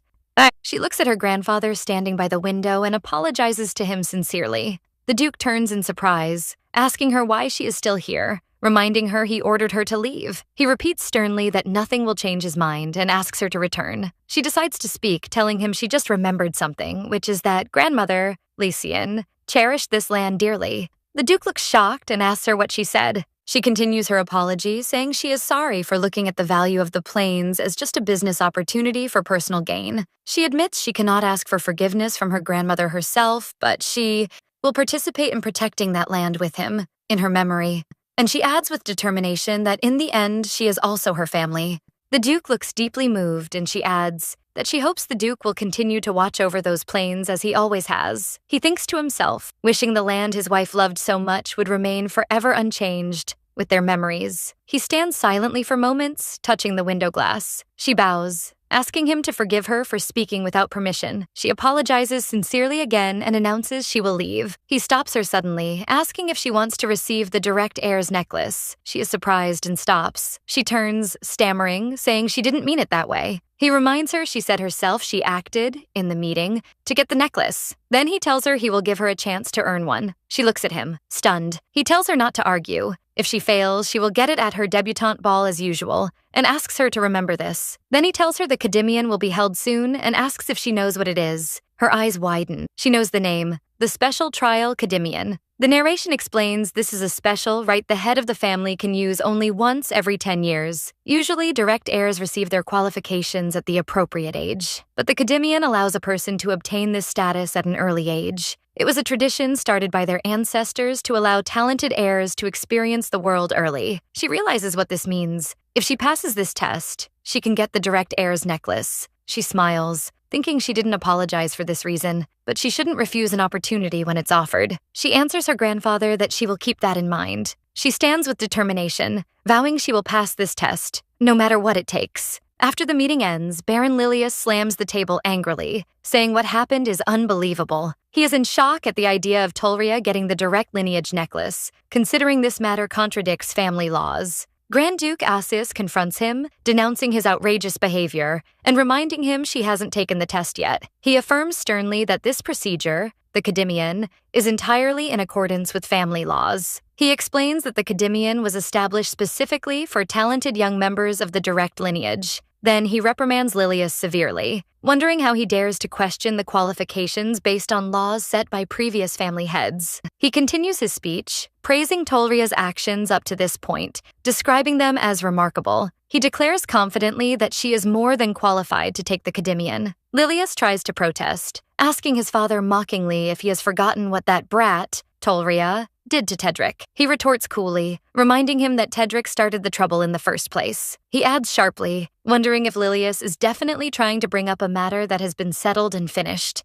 He ends the discussion forcefully, asserting he has no ground to stand on in this matter. He wonders ominously how long Lilius expects him to keep overlooking his actions. Lilius tries to squirm away nervously, claiming this is just a misunderstanding. He stands up, cutting off Lilius's attempts, and gives him his final warning. He clarifies that regardless of anything else, the Academian falls within his absolute authority as the head of the family. He declares he will not tolerate any more absurd remarks from Lilius. Then he orders him to get out of the room immediately. He leaves, thinking in shock and anger that this is unbelievable, and that lowly girl will actually take the Academian. He leaves, gritting his teeth, thinking determinedly that whatever it takes, he must find a way to prevent her from passing that test. He realizes he is already drowning in debt due to his failure to secure ownership of the plains. He feels it is too dangerous to let that girl expand her influence, especially while his son Tedric is still under disciplinary probation. He wonders in confusion how that stupid girl managed to achieve this. Although he believes there is no way she can pass the test easily, he cannot leave any possibility, however slight. He decides that one way or another, he will use this opportunity to crush her completely. The day of the Academian arrives, the special test designed for talented members of the direct lineage. The test is conducted under the full authority of the head of the family, and no form of cheating is allowed. To ensure fairness, a special guest from outside is invited to supervise the proceedings. She thinks to herself that if she does well, she might be able to meet this guest. The door is knocked, and a man enters, greeting Lady Tulria. She thinks to herself eagerly that he has arrived. The man with blue hair and glasses introduces himself as Enchulin Tamil. She realizes in shock that he is Noima. The narration explains that the Bryan Empire is the only empire on the Spring Continent, and it has 4 great pillars of power. The first pillar is the imperial family, and the second is the Fraser Grand Ducal family. The third pillar is the 4 ducal families, and the final pillar is the White Ivory Tower. The White Ivory Tower is defined as a complex of all knowledge and a gathering place for the talented. Scholars there are given the title Noima upon reaching a certain level of knowledge. Tulria clarifies that among these scholars, the character Schultz Schmidt, who resembles the man before her, is the youngest Noima in history. Despite being a supporting character in the game, he was very popular for his intelligent and calm image. The way to raise his affection level was to surprise him by showing unusual wisdom.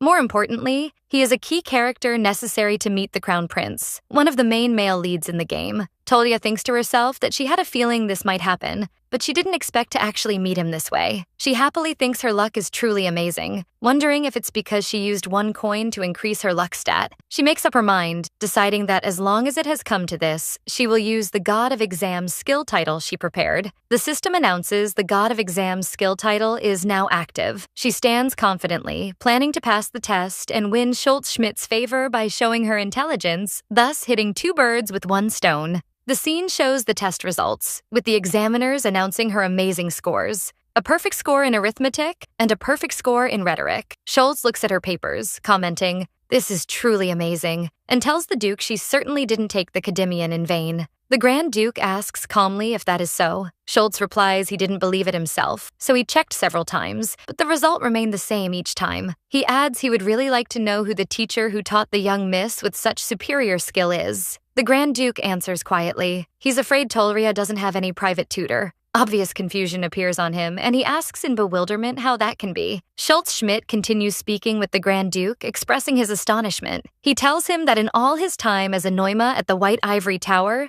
this is the first time a student has passed this test with a perfect score. He adds that for a young lady who received no special education to get a perfect score on her first attempt, this means Lady Tulria possesses an incredible talent. He adds, looking impressed, that he concludes she must have studied on her own without a teacher, and that she certainly struggled a lot by herself. The Grand Duke makes his decision. He orders Luke to grant the direct lineage necklace to Tulria tomorrow, and to prepare the ceremony immediately. He also orders him to prepare an unrestricted access pass to the private library for her. He adds another order, to send an immediate request to the White Ivory Tower to appoint a Neuma to teach Tulria. Schultz looks shocked, thinking to himself how the Grand Duke is requesting a Neuma from the White Ivory Tower. The narration explains that the Grand Duke and the White Ivory Tower had been at odds for a long time over issues related to political power. For this reason, unlike the children of other noble families who are educated by Neumas, all of Duke Acis's grandchildren went to study at the academy. Schultz realizes that re-establishing a friendly relationship between the White Ivory Tower and the Grand Duke's family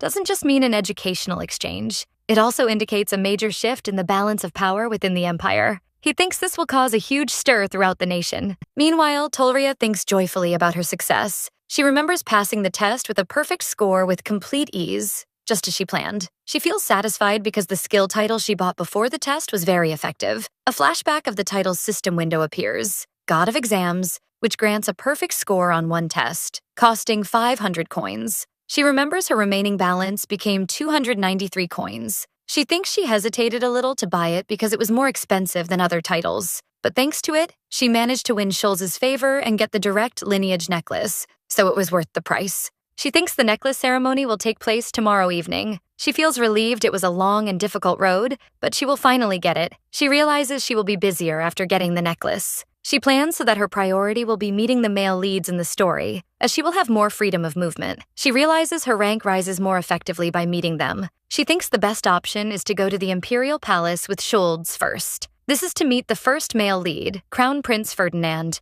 After that, she trusts that if she uses her strategies well, she can reach rank A before Koriko arrives. Suddenly, her room door is knocked. Tulria wonders to herself who it could be at such a late hour, and asks loudly who it is. Adele enters, apologizing for the sudden visit late at night. Adele tells her she heard she has the necklace ceremony tomorrow. She asks her with a smile if she came to congratulate her. She thanks her, telling her warmly it's all thanks to Adele's encouragement. Adele shows a confused expression and falls silent. She notices her silence and asks her what's wrong. Adele apologizes for interrupting her happy moment, but tells her there is something she must tell her. Adele shows her a paper, and she wonders in shock if this is Tedric's direct lineage test paper. She asks her in confusion why she has this paper. Adele replies it happened while her ladyship was having dinner. She explains she noticed Rilda, the other maid, was acting suspiciously, so she watched her in hiding and saw her hiding this paper in her wardrobe.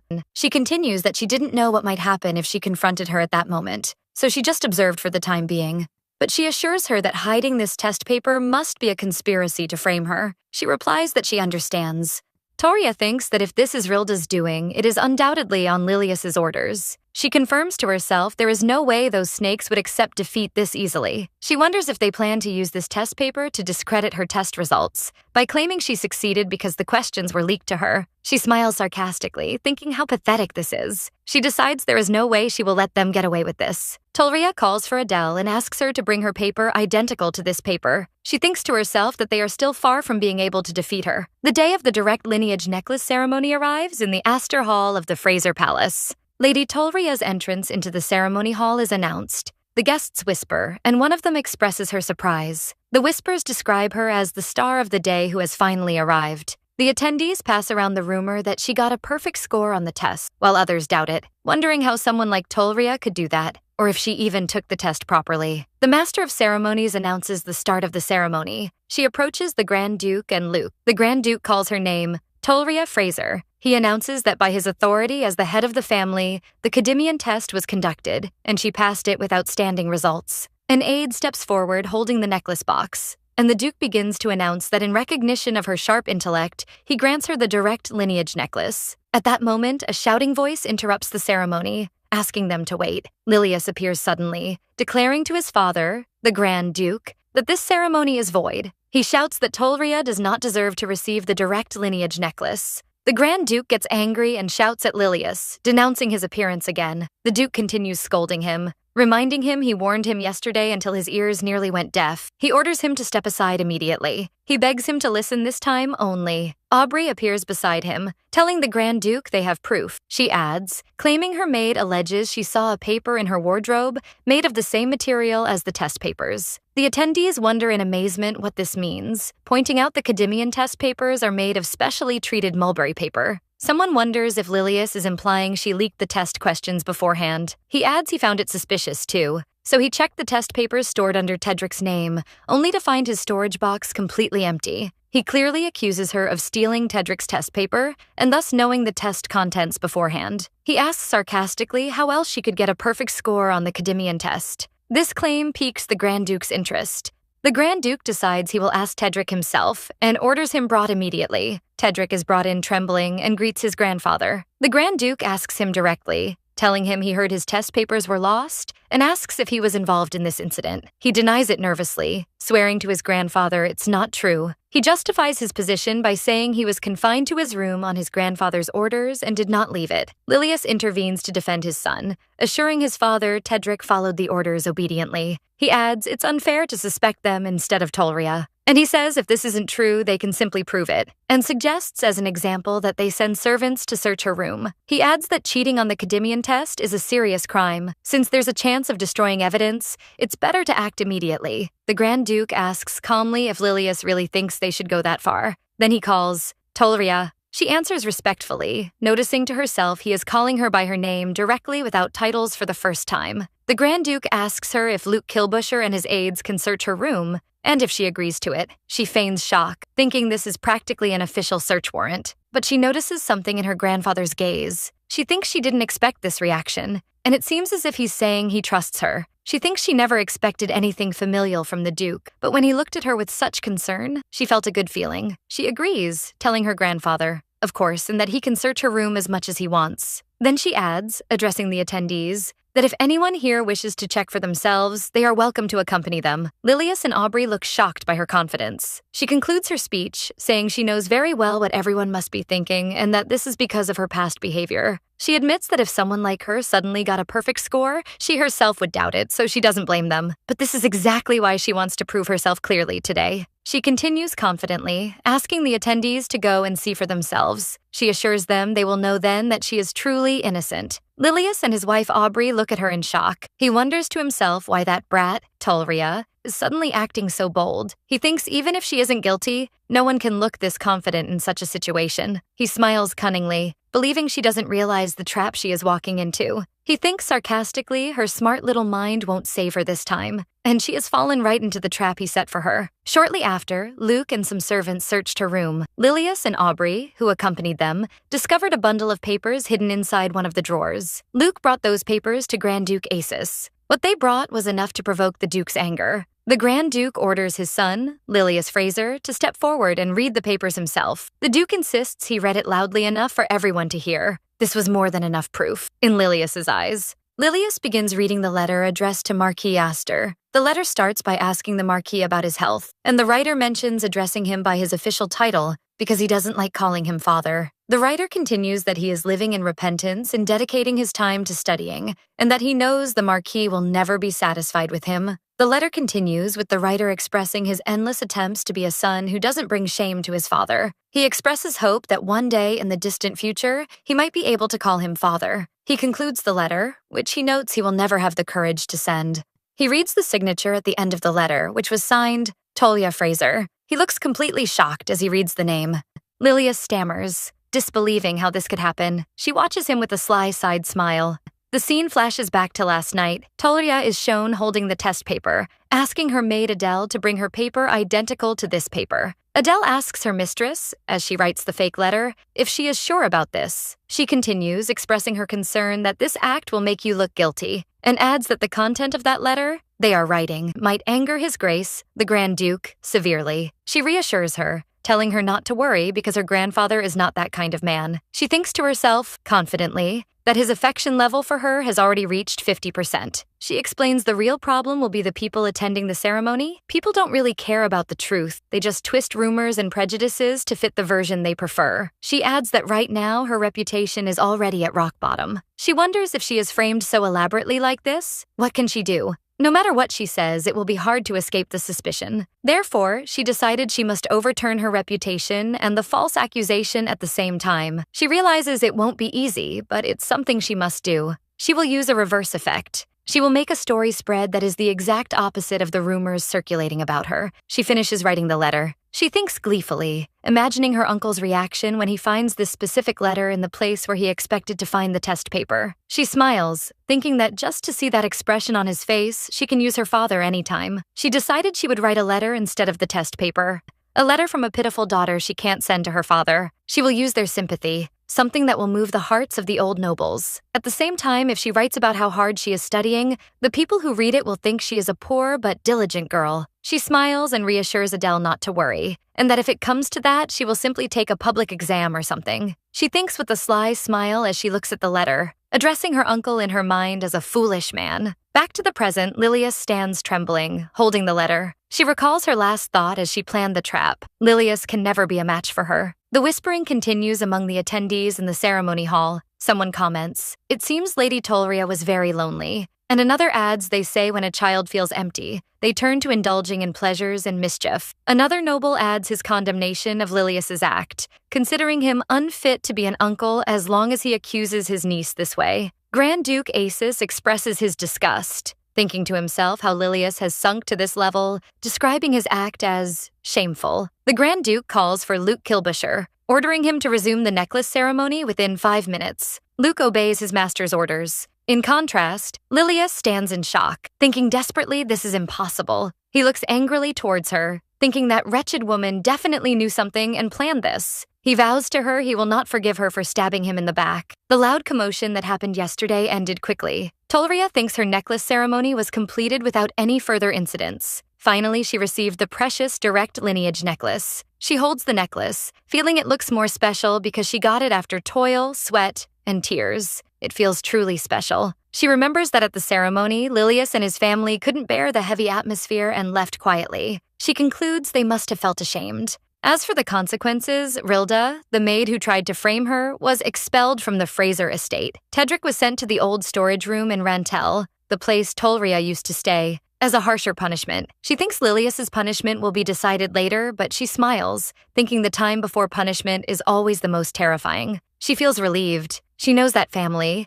Lilius and Aubrey, won't dare make a sound anymore, so she doesn't even need to worry about them. Suddenly, she hears a ringing sound, realizing it's a notification sound from the status window. A notification appears from the system, announcing the rank rating has been upgraded, and her current overall rating is D+.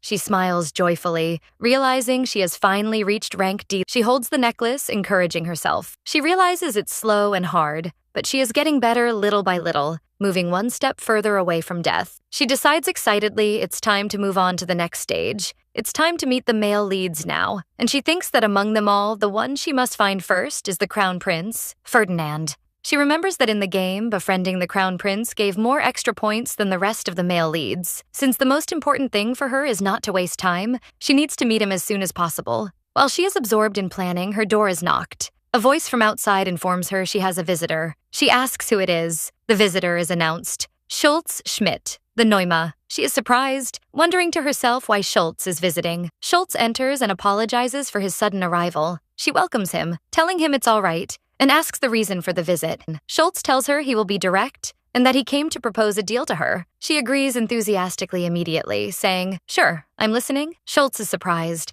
asking how she can agree before even hearing what the deal is. She smiles, replying, she knows a true scholar like Anuma wouldn't make a strange offer anyway. She thinks to herself it's in her interest that he made the first move. She continues thinking this is expected from the top student of the academy, and because Schulz is the closest person to the crown prince. She considers this perfect timing. She was just wondering how to get to the prince. She asks him directly about the nature of the deal. He places a document in front of her, asking if she can read this. She looks at the document in confusion. She notices this is a language she has never seen before. Strange symbols appear on the paper. She realizes it's not the common language nor the ancient language of this world. She wonders about the nature of this language, thinking the system window might react to it.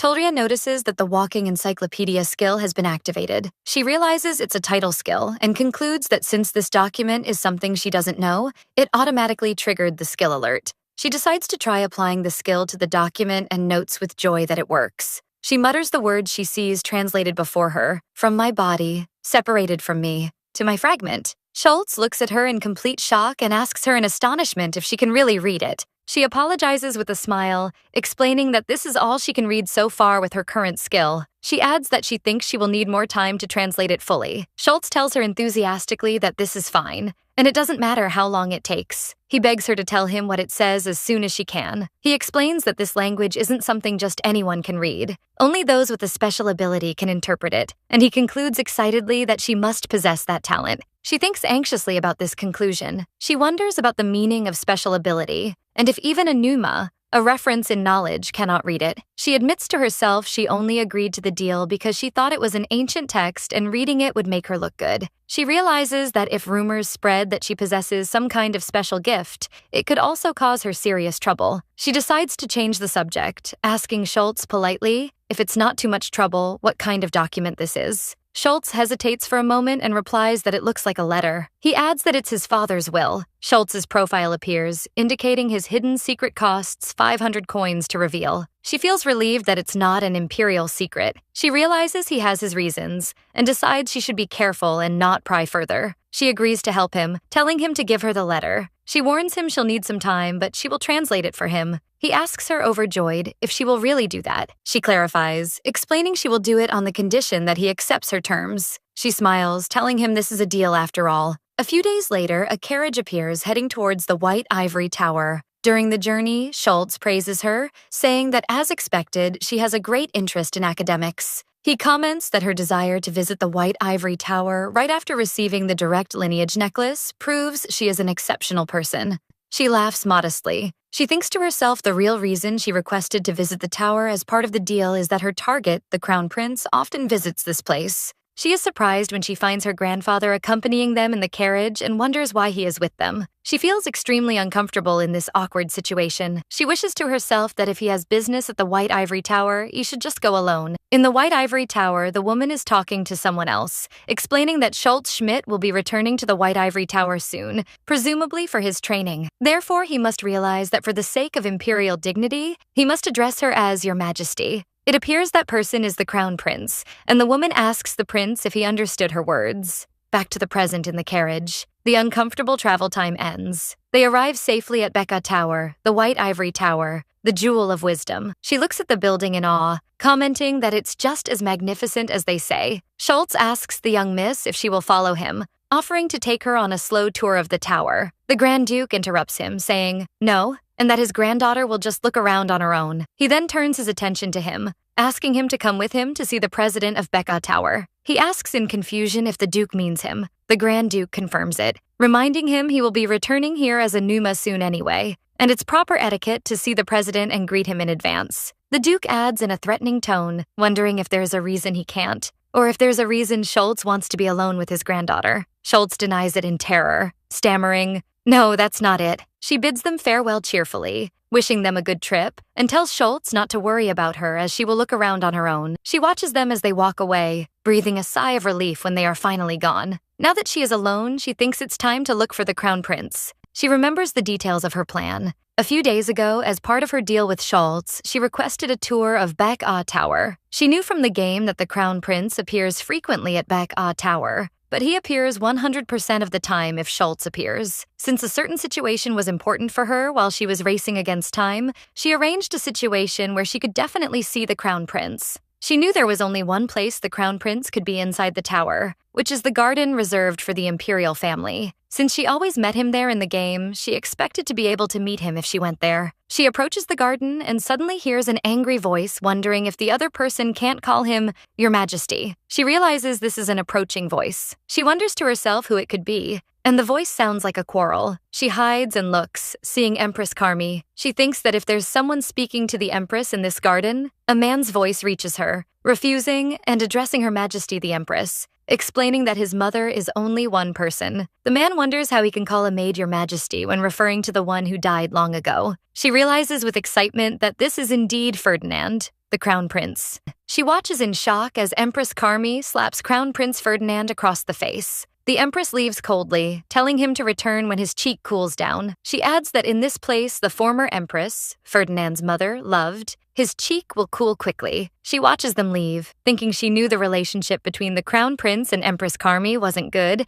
but she didn't know it was this bad. The narration recalls that Olivia, Ferdinand's biological mother and the former Empress, was a beautiful and intelligent woman. As the youngest daughter of a prestigious family, her elegance and intelligence were flawless, and she was naturally crowned as Empress. However, the current emperor, Alexandro, was always dissatisfied in some way. This was due to his hatred for the Empress's cold and haughty personality. Over time, Emperor Alexandro began to turn his attention to other women, and the woman he had an affair with was none other than the Empress's maid, Carmi. Carmi became pregnant with the second prince as a result of that affair. Empress Olivia was so shocked that she almost miscarried her child, Ferdinand. After that incident, Empress Olivia requested an enormous amount of divine power to protect the child in her womb. Although the child was born safely thanks to her efforts, Empress Olivia died less than 5 years after the birth. The child born this way was Ferdinand. At first, he seemed to be born very healthy, but due to the efforts made to protect him, excessive divine power, he suffered from one serious illness. This illness is divine power overload, a condition causing various afflictions, including chronic headaches, intermittent hearing loss, and tinnitus. Furthermore, due to a false rumor that those suffering from this illness are doomed to a short life, Ferdinand was under constant threat from those coveting his position. Back to the present, she thinks she only intended to make a casual acquaintance with him today, but the situation is worse than she thought. She thinks it's better to postpone this meeting for later, but she remembers a line the Crown Prince always said to the heroine, Koriko, in the game. He used to say that if there had been one person by his side when he was sick, he would have been truly grateful to them, no matter how simple that person was. Since she isn't in the heroine's position, she had to win over the male leads in a different way. For this reason, she was trying to create a connection with him, as a friend or colleague, to get to know him and win his affection. But she wonders now, is it right to approach someone who is suffering with a preconceived agenda? Suddenly it starts to rain. She sighs, thinking it still bothers her. She remembers that one of the game's settings is that he is weak to the rain. She decides she can't just let him go like this. She comes out of her hiding place. She approaches him and introduces herself as Tulia Frazier from the Grand Duke Frazier's family, and that this is the first time she is meeting him. She apologizes, saying she is well aware this garden is reserved for the royal family only, but she entered unavoidably because she was worried about him standing in the rain. She adds she will accept the punishment for breaking etiquette later, but isn't it better for him to get out of the rain first? She thinks meeting him at this bad timing and in rainy weather might actually backfire, but she feels she simply cannot leave someone who was just slapped standing alone in the rain. He looks at her coldly, tells her he won't question her breach, and orders her to leave now. She rethinks her decision, thinking that, as she thought, the Crown Prince must want to be alone right now. She decides to return for now and rethink an opportunity to connect with this miserable soul later. She turns to leave, but suddenly holds out a handkerchief, asking him to wipe the blood from the slap. Then she wishes him a peaceful evening and leaves. Ferdinand stands alone, holding the handkerchief. He notices the handkerchief is more like a worn-out piece of cloth. He thinks her name is Tulia Frazier, and it's strange for a daughter of a great family to use such a handkerchief. He concludes that although he doesn't know the full story, he can guess her situation. He touches his swollen cheek, thinking that because of the damn divine power overload,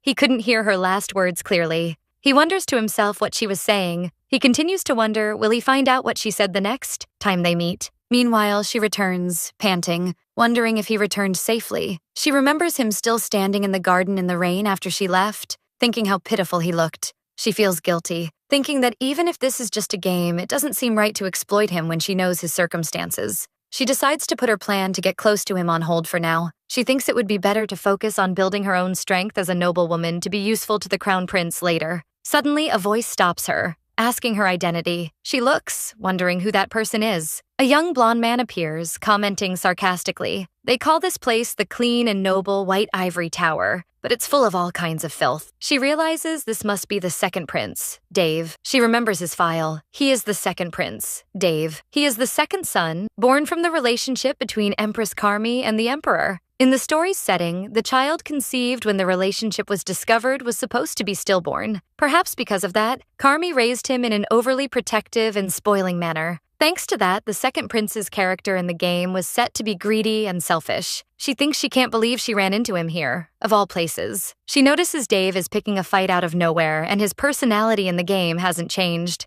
She thinks the crown prince is treated badly. So what gives this person the right to act with such arrogance? She decides to get rid of him quietly for now. She feels angry, but there's nothing she can do. She bows and pays her respects to His Highness the Prince. He looks at her contemptuously, asking how one of the commoners dares to greet him this way. He adds threateningly if she has a death wish. She replies, wondering what His Highness means. She thinks to herself if this brat is crazy. She wonders how someone wandering freely in the White Ivory Tower could be a commoner. He gets angry and raises his hand to slap her, shouting how she dares to talk back to the royal family, asking if his words sound like a joke to her. Before his hand reaches her, a voice stops him, calling his name and telling him that's enough. Everyone turns to see Empress Carmi approaching. She tells her son that woman is not a commoner and orders him to apologize. He shouts in protest. She realizes the Empress is here, thinking things are about to get more complicated.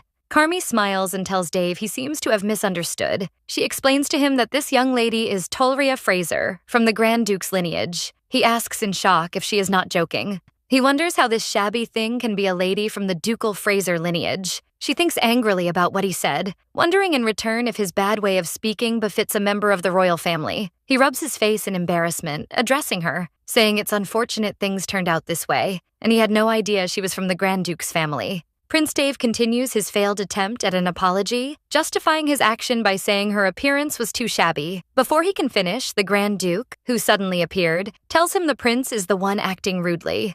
The Grand Duke intervenes to protect his granddaughter and scolds him. He asks him sarcastically if the prince isn't supposed to be familiar with the registry of nobles, and is he proud of his failure to recognize the only granddaughter of the Fraser family. Dave and Empress Carmi are surprised by the Grand Duke's appearance. Tulria realizes her grandfather has intervened. He continues his rebuke, ordering him to be ashamed of his ignorance, and asks Empress Carmi sarcastically why the prince is smiling with such confidence. He directs his scathing words to the Empress, wondering if the prince acts this way because he received no better education. The Empress tries to calm him, asking him to calm down. She justifies the situation by saying that, whether they are from the royal family or children of a marquis, they are still children who haven't entered society yet. She describes what happened as just a misunderstanding and a simple quarrel, suggesting they let it go at this point. She adds the Emperor will also be upset if he learns about this. She understands the Empress is using the Emperor as a threat, asking the Duke to end the matter, seemingly gently. The Grand Duke replies sharply, saying this behavior is extremely vulgar, and perhaps the reason is that she is in a position she doesn't deserve. He adds that even the royal family cannot insult the Grand Duke's family this recklessly. He demands she offer a proper apology at once, threatening he will inform His Majesty himself if she doesn't. She watches the situation,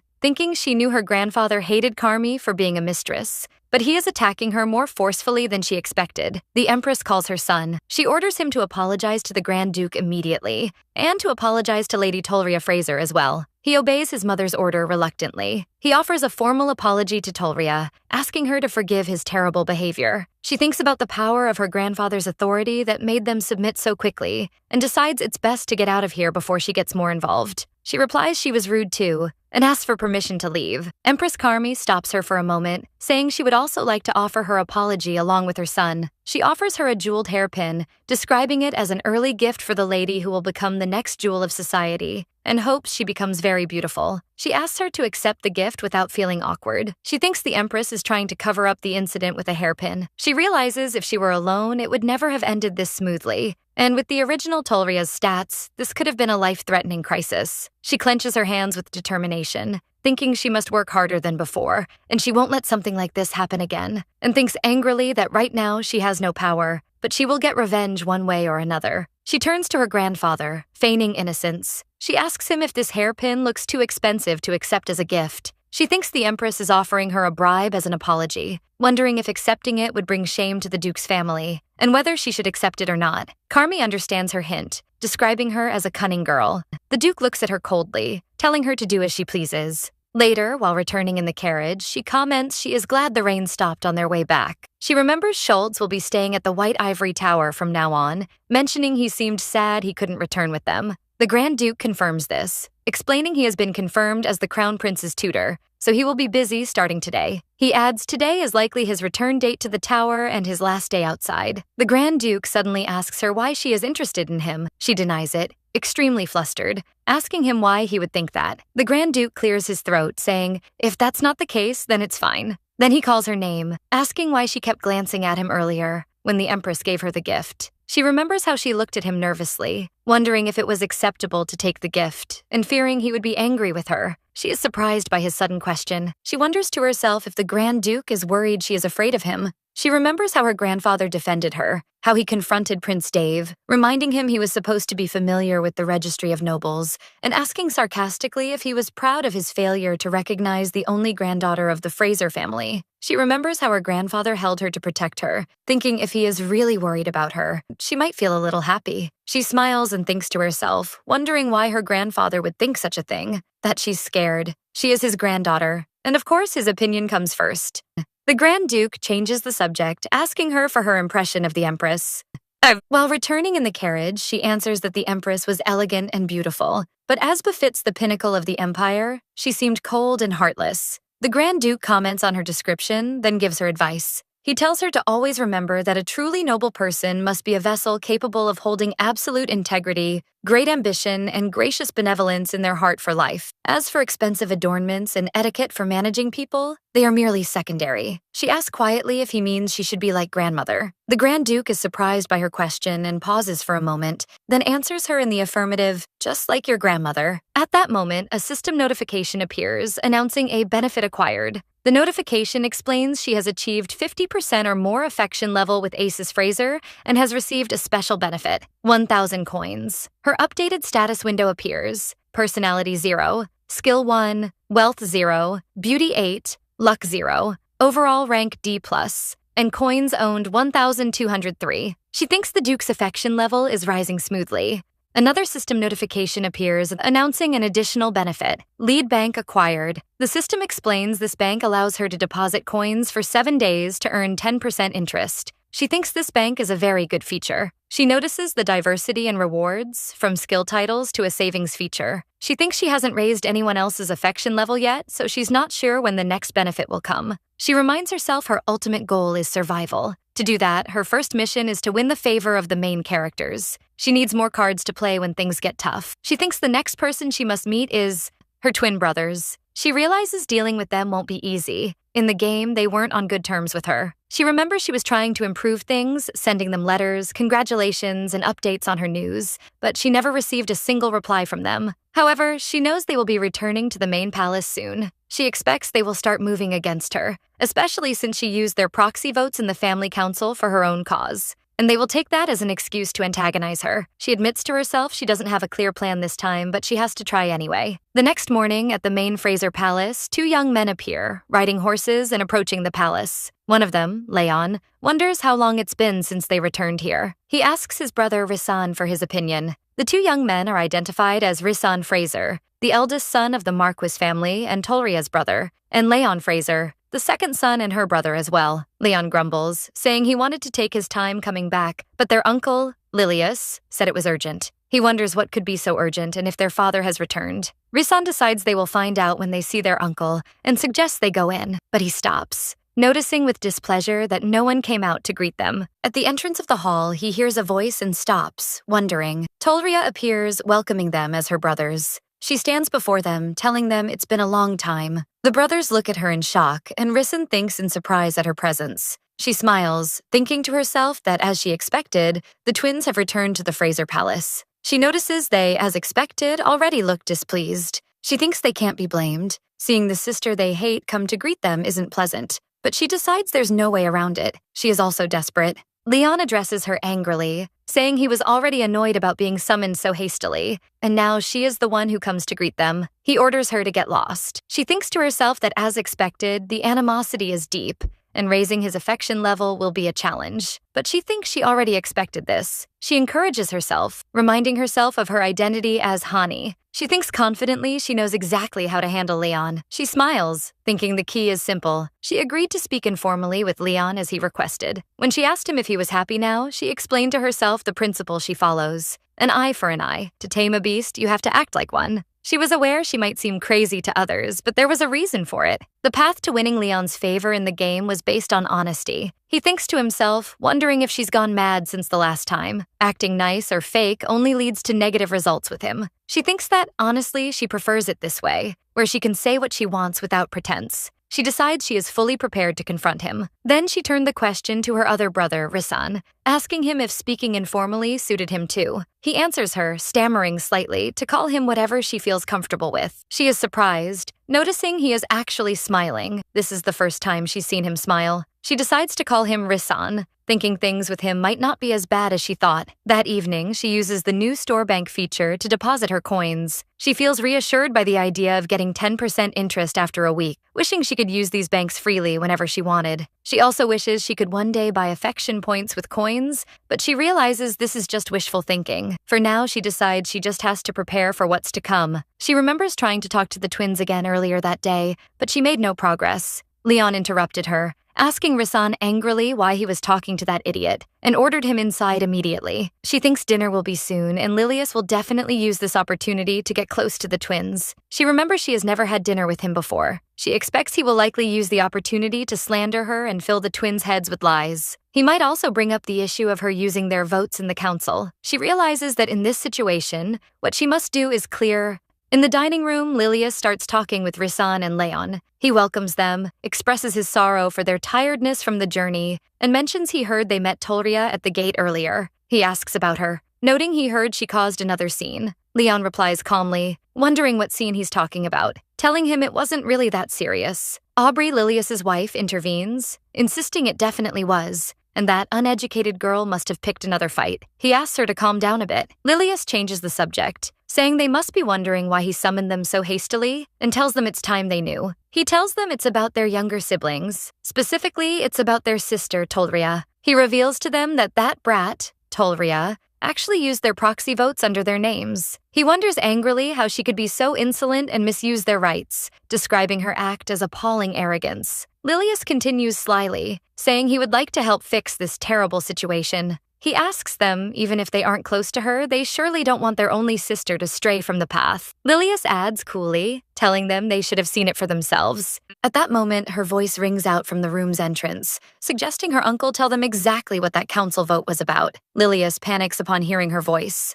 She enters the room, continuing that her brothers must understand the full context before they try to teach her a lesson. She thinks to herself her next move is already decided, and she will do exactly what she planned. She uses her skills, thinking she will reveal the truth first and make them look like fools before they can frame her. She asks her uncle directly if he plans to omit the part about his attempt to sell her grandmother's pasture for a profit. She continues, addressing her brothers, explaining their uncles tried to turn the plains their grandmother cherished into a commercial horse ranch project.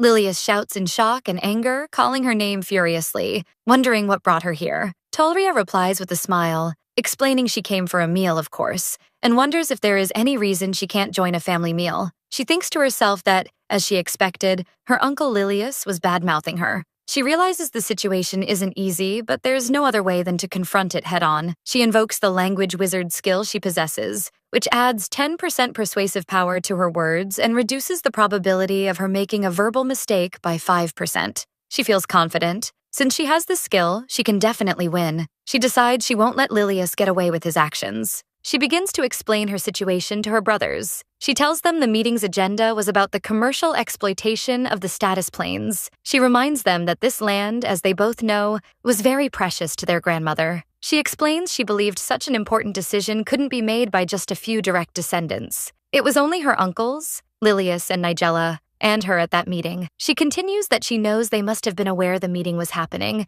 but the agenda is secret in principle, so they didn't know the content. For this reason, she also couldn't write the detailed content in the letters she sent them. She adds that since her brothers didn't reply to any of the letters she sent, she had no choice but to use their voting rights discretionarily. She apologizes if this caused them any inconvenience. Leon slams the table angrily, yelling, "This is absolute nonsense." Risan looks at his brother, who also seems affected. Leon mutters the word, "Really?" Then Risan addresses his sister Tulria, stammering, telling her he replied to her every time. She is surprised, asking Risan how many times he sent her a reply, and he answers he replied 17 times. She asks him in shock what he said, telling him she hasn't received a single reply. Tulria stops and thinks. She remembers her letter was sent via Adele, her maid, and the letters coming to her are supposed to be received by her guardian. She realizes that if there is a guardian who can quietly intercept letters midway, it must be Lilius. She turns to her uncle and asks him what happened. Lilius stammers and laughs awkwardly, claiming he was just trying to play the peacemaker because her relationship with her brothers was bad. He asks her not to misunderstand,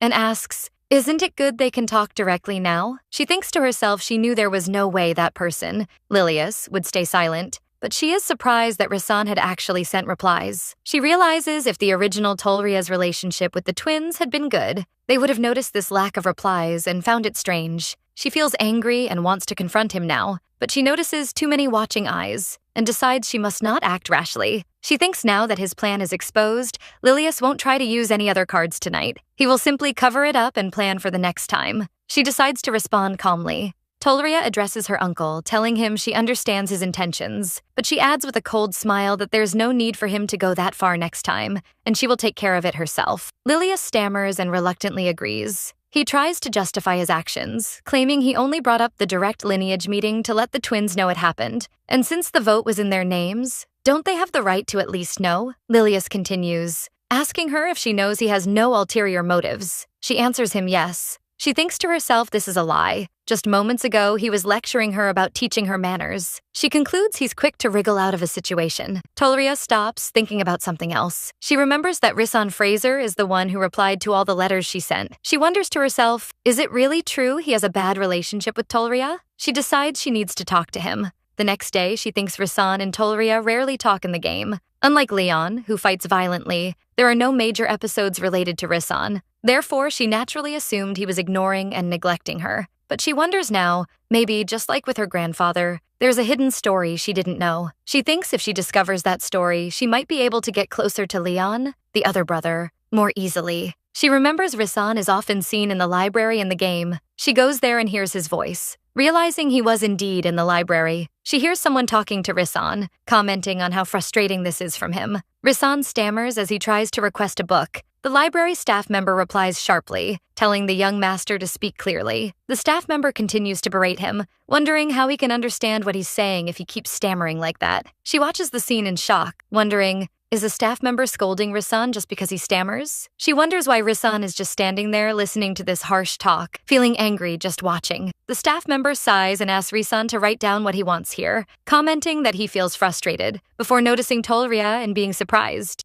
The librarian is surprised to see her, calling her by her title. She walks towards him, ignoring Risan, and asks the staff member sharply if this is the standard for a librarian in the Fraser Palace. She continues to reprimand him, questioning the kind of language he is using towards the eldest grandson of the palace. The librarian tries to squirm away, claiming nervously this is a misunderstanding and he was just trying to ask for details. She cuts him off, accusing him of obvious lying and deeming he must be looking down on the palace owners. She tells him he seems to be severely lacking in education, and she will call someone to deal with him. The librarian begs her not to, but she tells him there's no need to call anyone. Then she announces coldly that he is fired. She adds the Grand Duke's house doesn't need disloyal and rude people toward their master like him, and she orders him out of the place immediately. After that, the palace library was turned upside down. The head librarian offered a deep apology to Risan on behalf of all staff, and the involved librarian was immediately fired. She notices Risan, lacking assertiveness, said it was okay,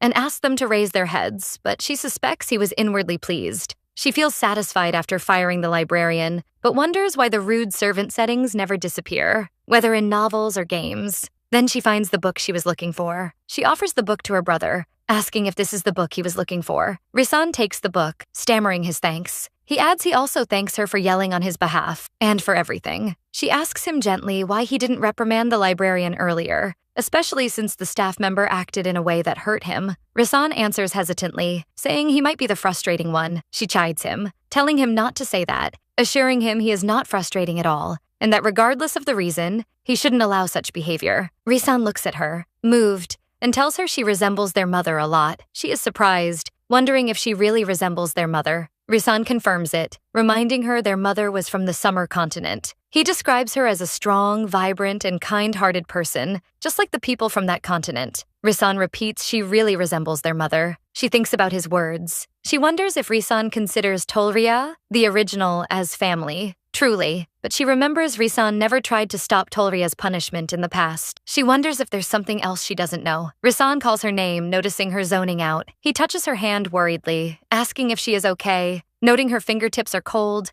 and asks if she feels unwell. He continues to ask worriedly if he should get a doctor. She pauses for a moment. She tells him she's sorry for misunderstanding he was ignoring her, referring to the letters. She explains she didn't receive any of his replies due to her carelessness, while he must have worked hard to write them despite being busy. Risan remembers something, asking her in confusion why she burned all the letters. She is surprised, wondering how he knew that, realizing her uncle must have told them everything. Risan smiles, telling her it's okay as he has them all memorized. He adds he will tell her the contents of the letters again. All of them. She is stunned, thinking about that huge amount of letters. She wonders in shock if he really has them all memorized. Risan starts reciting one of the letters from memory, beginning with, "I am writing to my dear sister Tulria," and how he was so happy to receive her letter. He describes how he is still spending busy days at the academy, but when the sun shines and warms the books through the window, a little peace settles in his heart. Risan stammers as he finishes, realizing he already sent the letter. She looks at him in absolute shock, thinking he really memorized the entire letter. He stammers as he asks her if it's hard for her to understand his words smoothly, explaining he just wanted to make her feel a little better. She thanks him warmly, assuring him she feels much better now. Then Risan calls her name, telling her that regarding the proxy vote they talked about yesterday, that if she had simply asked him if she could send his vote via letter, he would have of course agreed. He tells her she worked hard on her own and thanks her for it. Tulria falls silent, thinking how nice he is. She wonders why she feels this strange, as she isn't his real sister, and she wasn't really upset about not receiving a reply to the letters. She continues to wonder why she feels this way. Suddenly, she remembers something. She remembers the line that appeared in the main quest window, "No one loves you, except for one person." She wonders if this one person is Risan. Tulria suddenly feels the urgent need to check Risan's affection level right now. The system responds, asking if she wants to check Risan's affection level, explaining 500 coins will be deducted from her deposit bank. The system shows Risan Frazier's character importance is 5 stars, paramount importance. She agrees. The system announces 500 coins have been deducted and the information is loading. Tulria looks at the result, finding it ambiguous. A light blue gauge appears, at only 85%. She thinks she was too confused last time with her grandfather to check properly, but this gauge must be the affection gauge she saw in the game. And she remembers that in the game, red meant hostility, green for other characters, and blue for male leads. And in the completed endings, after a full win, the male lead's gauges would light up in a bright golden color. She concludes that if Risan was that one person who loves her, his gauge would be golden, but it's just blue, and the percentage is oddly high at 85%. She wonders in confusion, so he isn't the one person? Risan calls her name, noticing her zoning out. He asks her worriedly why she suddenly spaced out and if she's okay. She laughs, apologizing, saying she was just thinking for a moment. Risan guesses, stammering. She might be disappointed because he only read the letter to her, instead of giving her a physical copy. He suggests perhaps he should write it again and give it to her. She is surprised, wondering if he will do that here and now. Risan actually starts writing, beginning with, "To my dear sister." She awkwardly asks him not to, thinking writing a letter right in front of her is too embarrassing. Tulria leaves, thinking Risan is really impossible. Suddenly, Leon appears, asking Risan angrily what he is doing with her, and that they look disgustingly close. Leon continues to berate him,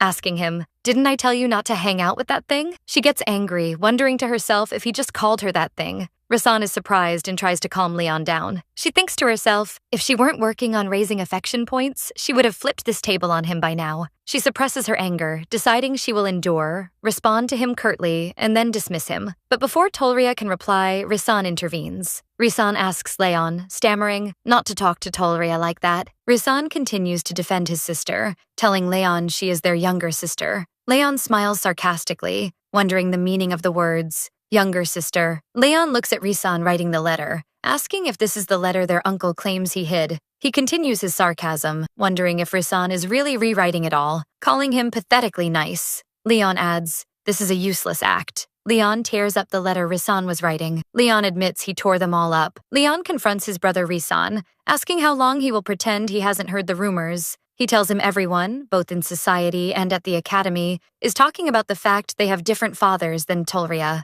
Leon tells Risan to stop this ridiculous family act. Risan suddenly slaps Leon's face, telling him he's really the worst. Leon smiles sarcastically, saying now he's even getting hit by his brother. Leon stands up and looks at them, saying sarcastically, "It's good that all your family is busy protecting you." Leon's words anger Tulria, as she thinks about his sarcasm that all her family only protects her. Tulria thinks that even if her life as Tulria is better than her previous life, this doesn't change the reality. Her so-called uncle put her in debt, exploited her, insulted her nonstop, and continued to slander her. And her so-called father showed no trace of his existence, hating her as if she were something to be erased. Tulria repeats Leon's words in sarcasm, thinking he knows nothing about her at all. Tulria remembers the main quest window describing her as trash and hated by everyone except for one person. She realizes she still doesn't know who this one person is, as even the kind Risan wasn't the one. But what is clear to her now is that Leon Frazier is definitely not that one person. Tulria thinks sarcastically about the possibility of Leon being that person,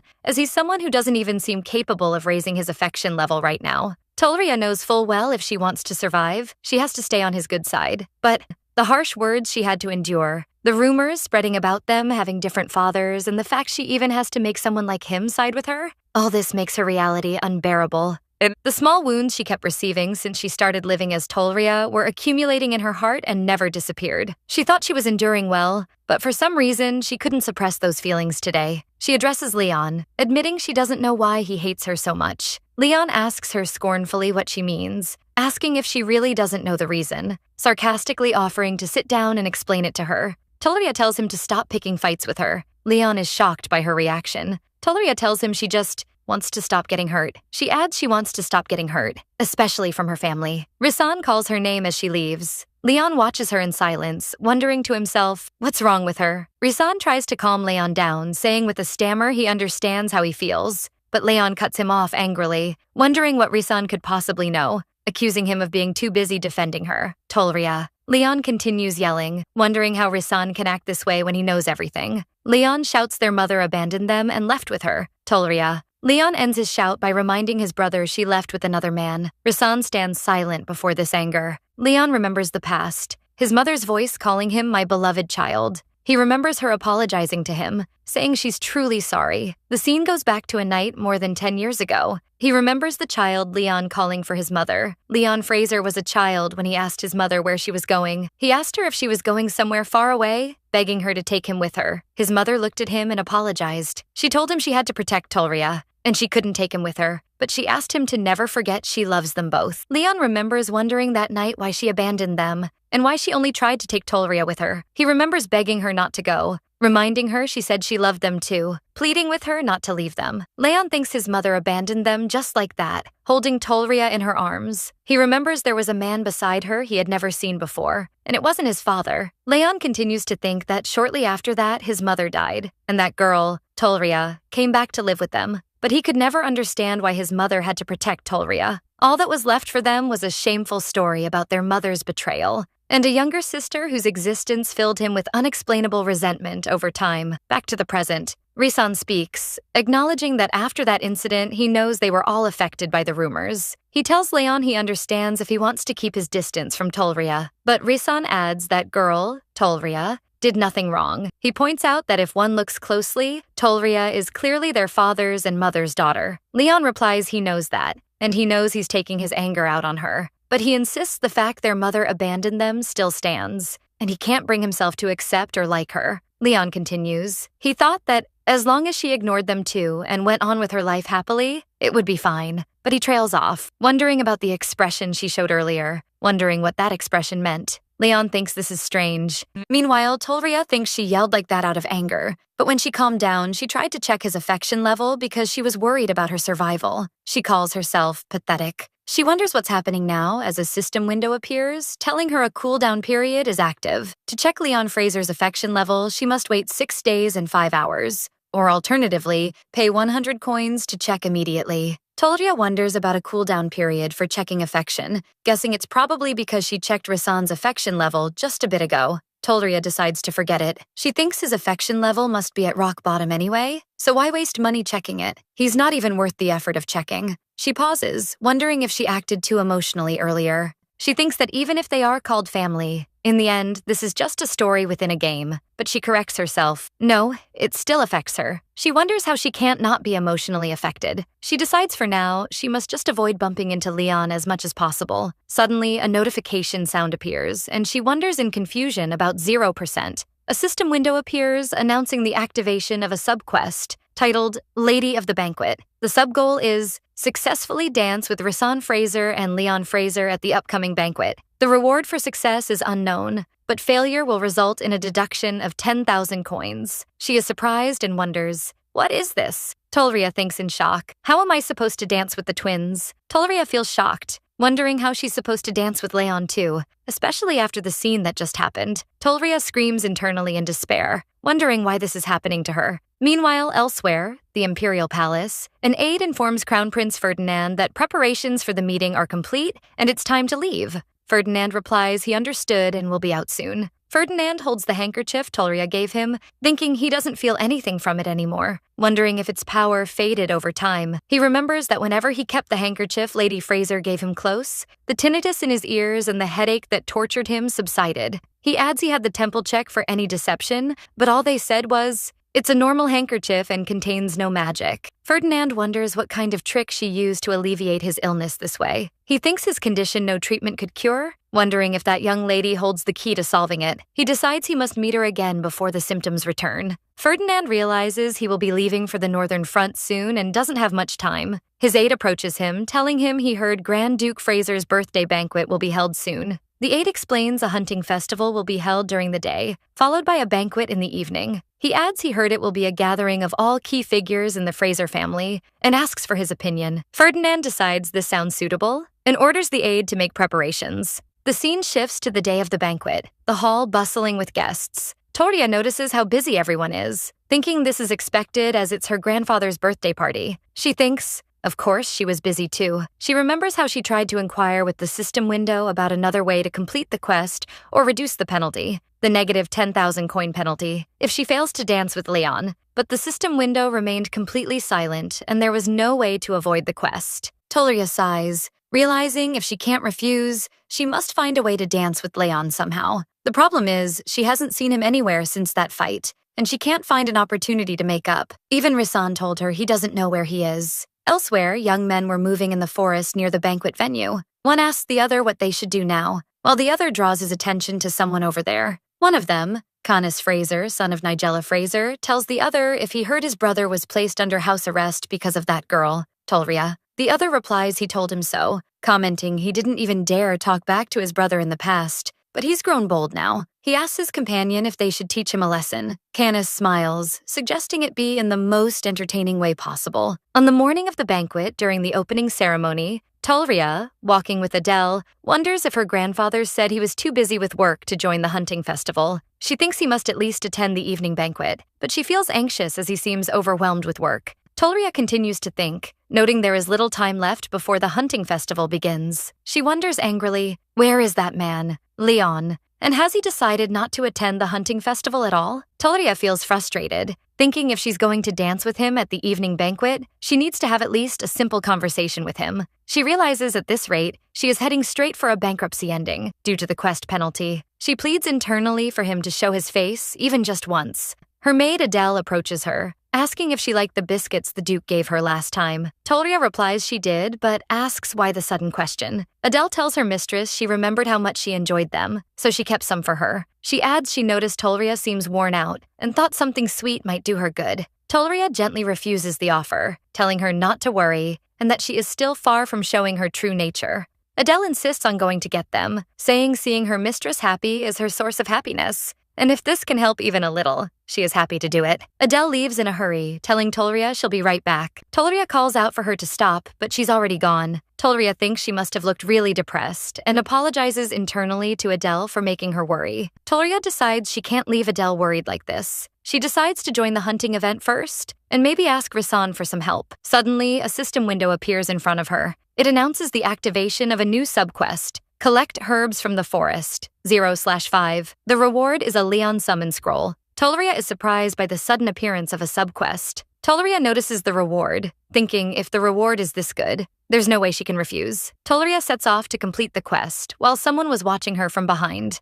After a while, she appears holding a bouquet of herbs, thinking she can now go back to her true self. She thinks the way back wasn't too difficult. Suddenly, her eyes widen, and she hears a frightening growl. Several bestial feet appear before her. Tulria discovers a pack of wild dogs with glowing red eyes. She wonders in shock what is happening, as there are supposed to be no monsters or wild beasts in this area. Tulria decides she must get out cautiously without provoking them, but one of the wolves notices her and pounces. Tullia thinks in despair there is no gap to escape. Suddenly, the attacking wolf is struck in the neck by an arrow, screaming in pain. Tulria wonders in confusion where the arrows came from and who shot them. Two young men appear. One comments sarcastically on her reaction, asking her, isn't that what she should say in this situation? He adds she should have thanked them for saving her. Tulria recognizes the young man speaking to her, wondering if he is Karnas. Karnas Frazier is identified as a minor character who appeared briefly in the game. She remembers he was the illegitimate son of her uncle Nigella, Lilius's brother and her father's, and his mistress, a cousin to Tulria from a side branch, and a close brother to Tedric. She also remembers he was portrayed as having a shady personality. She immediately wonders if he's the one who brought these wild dogs,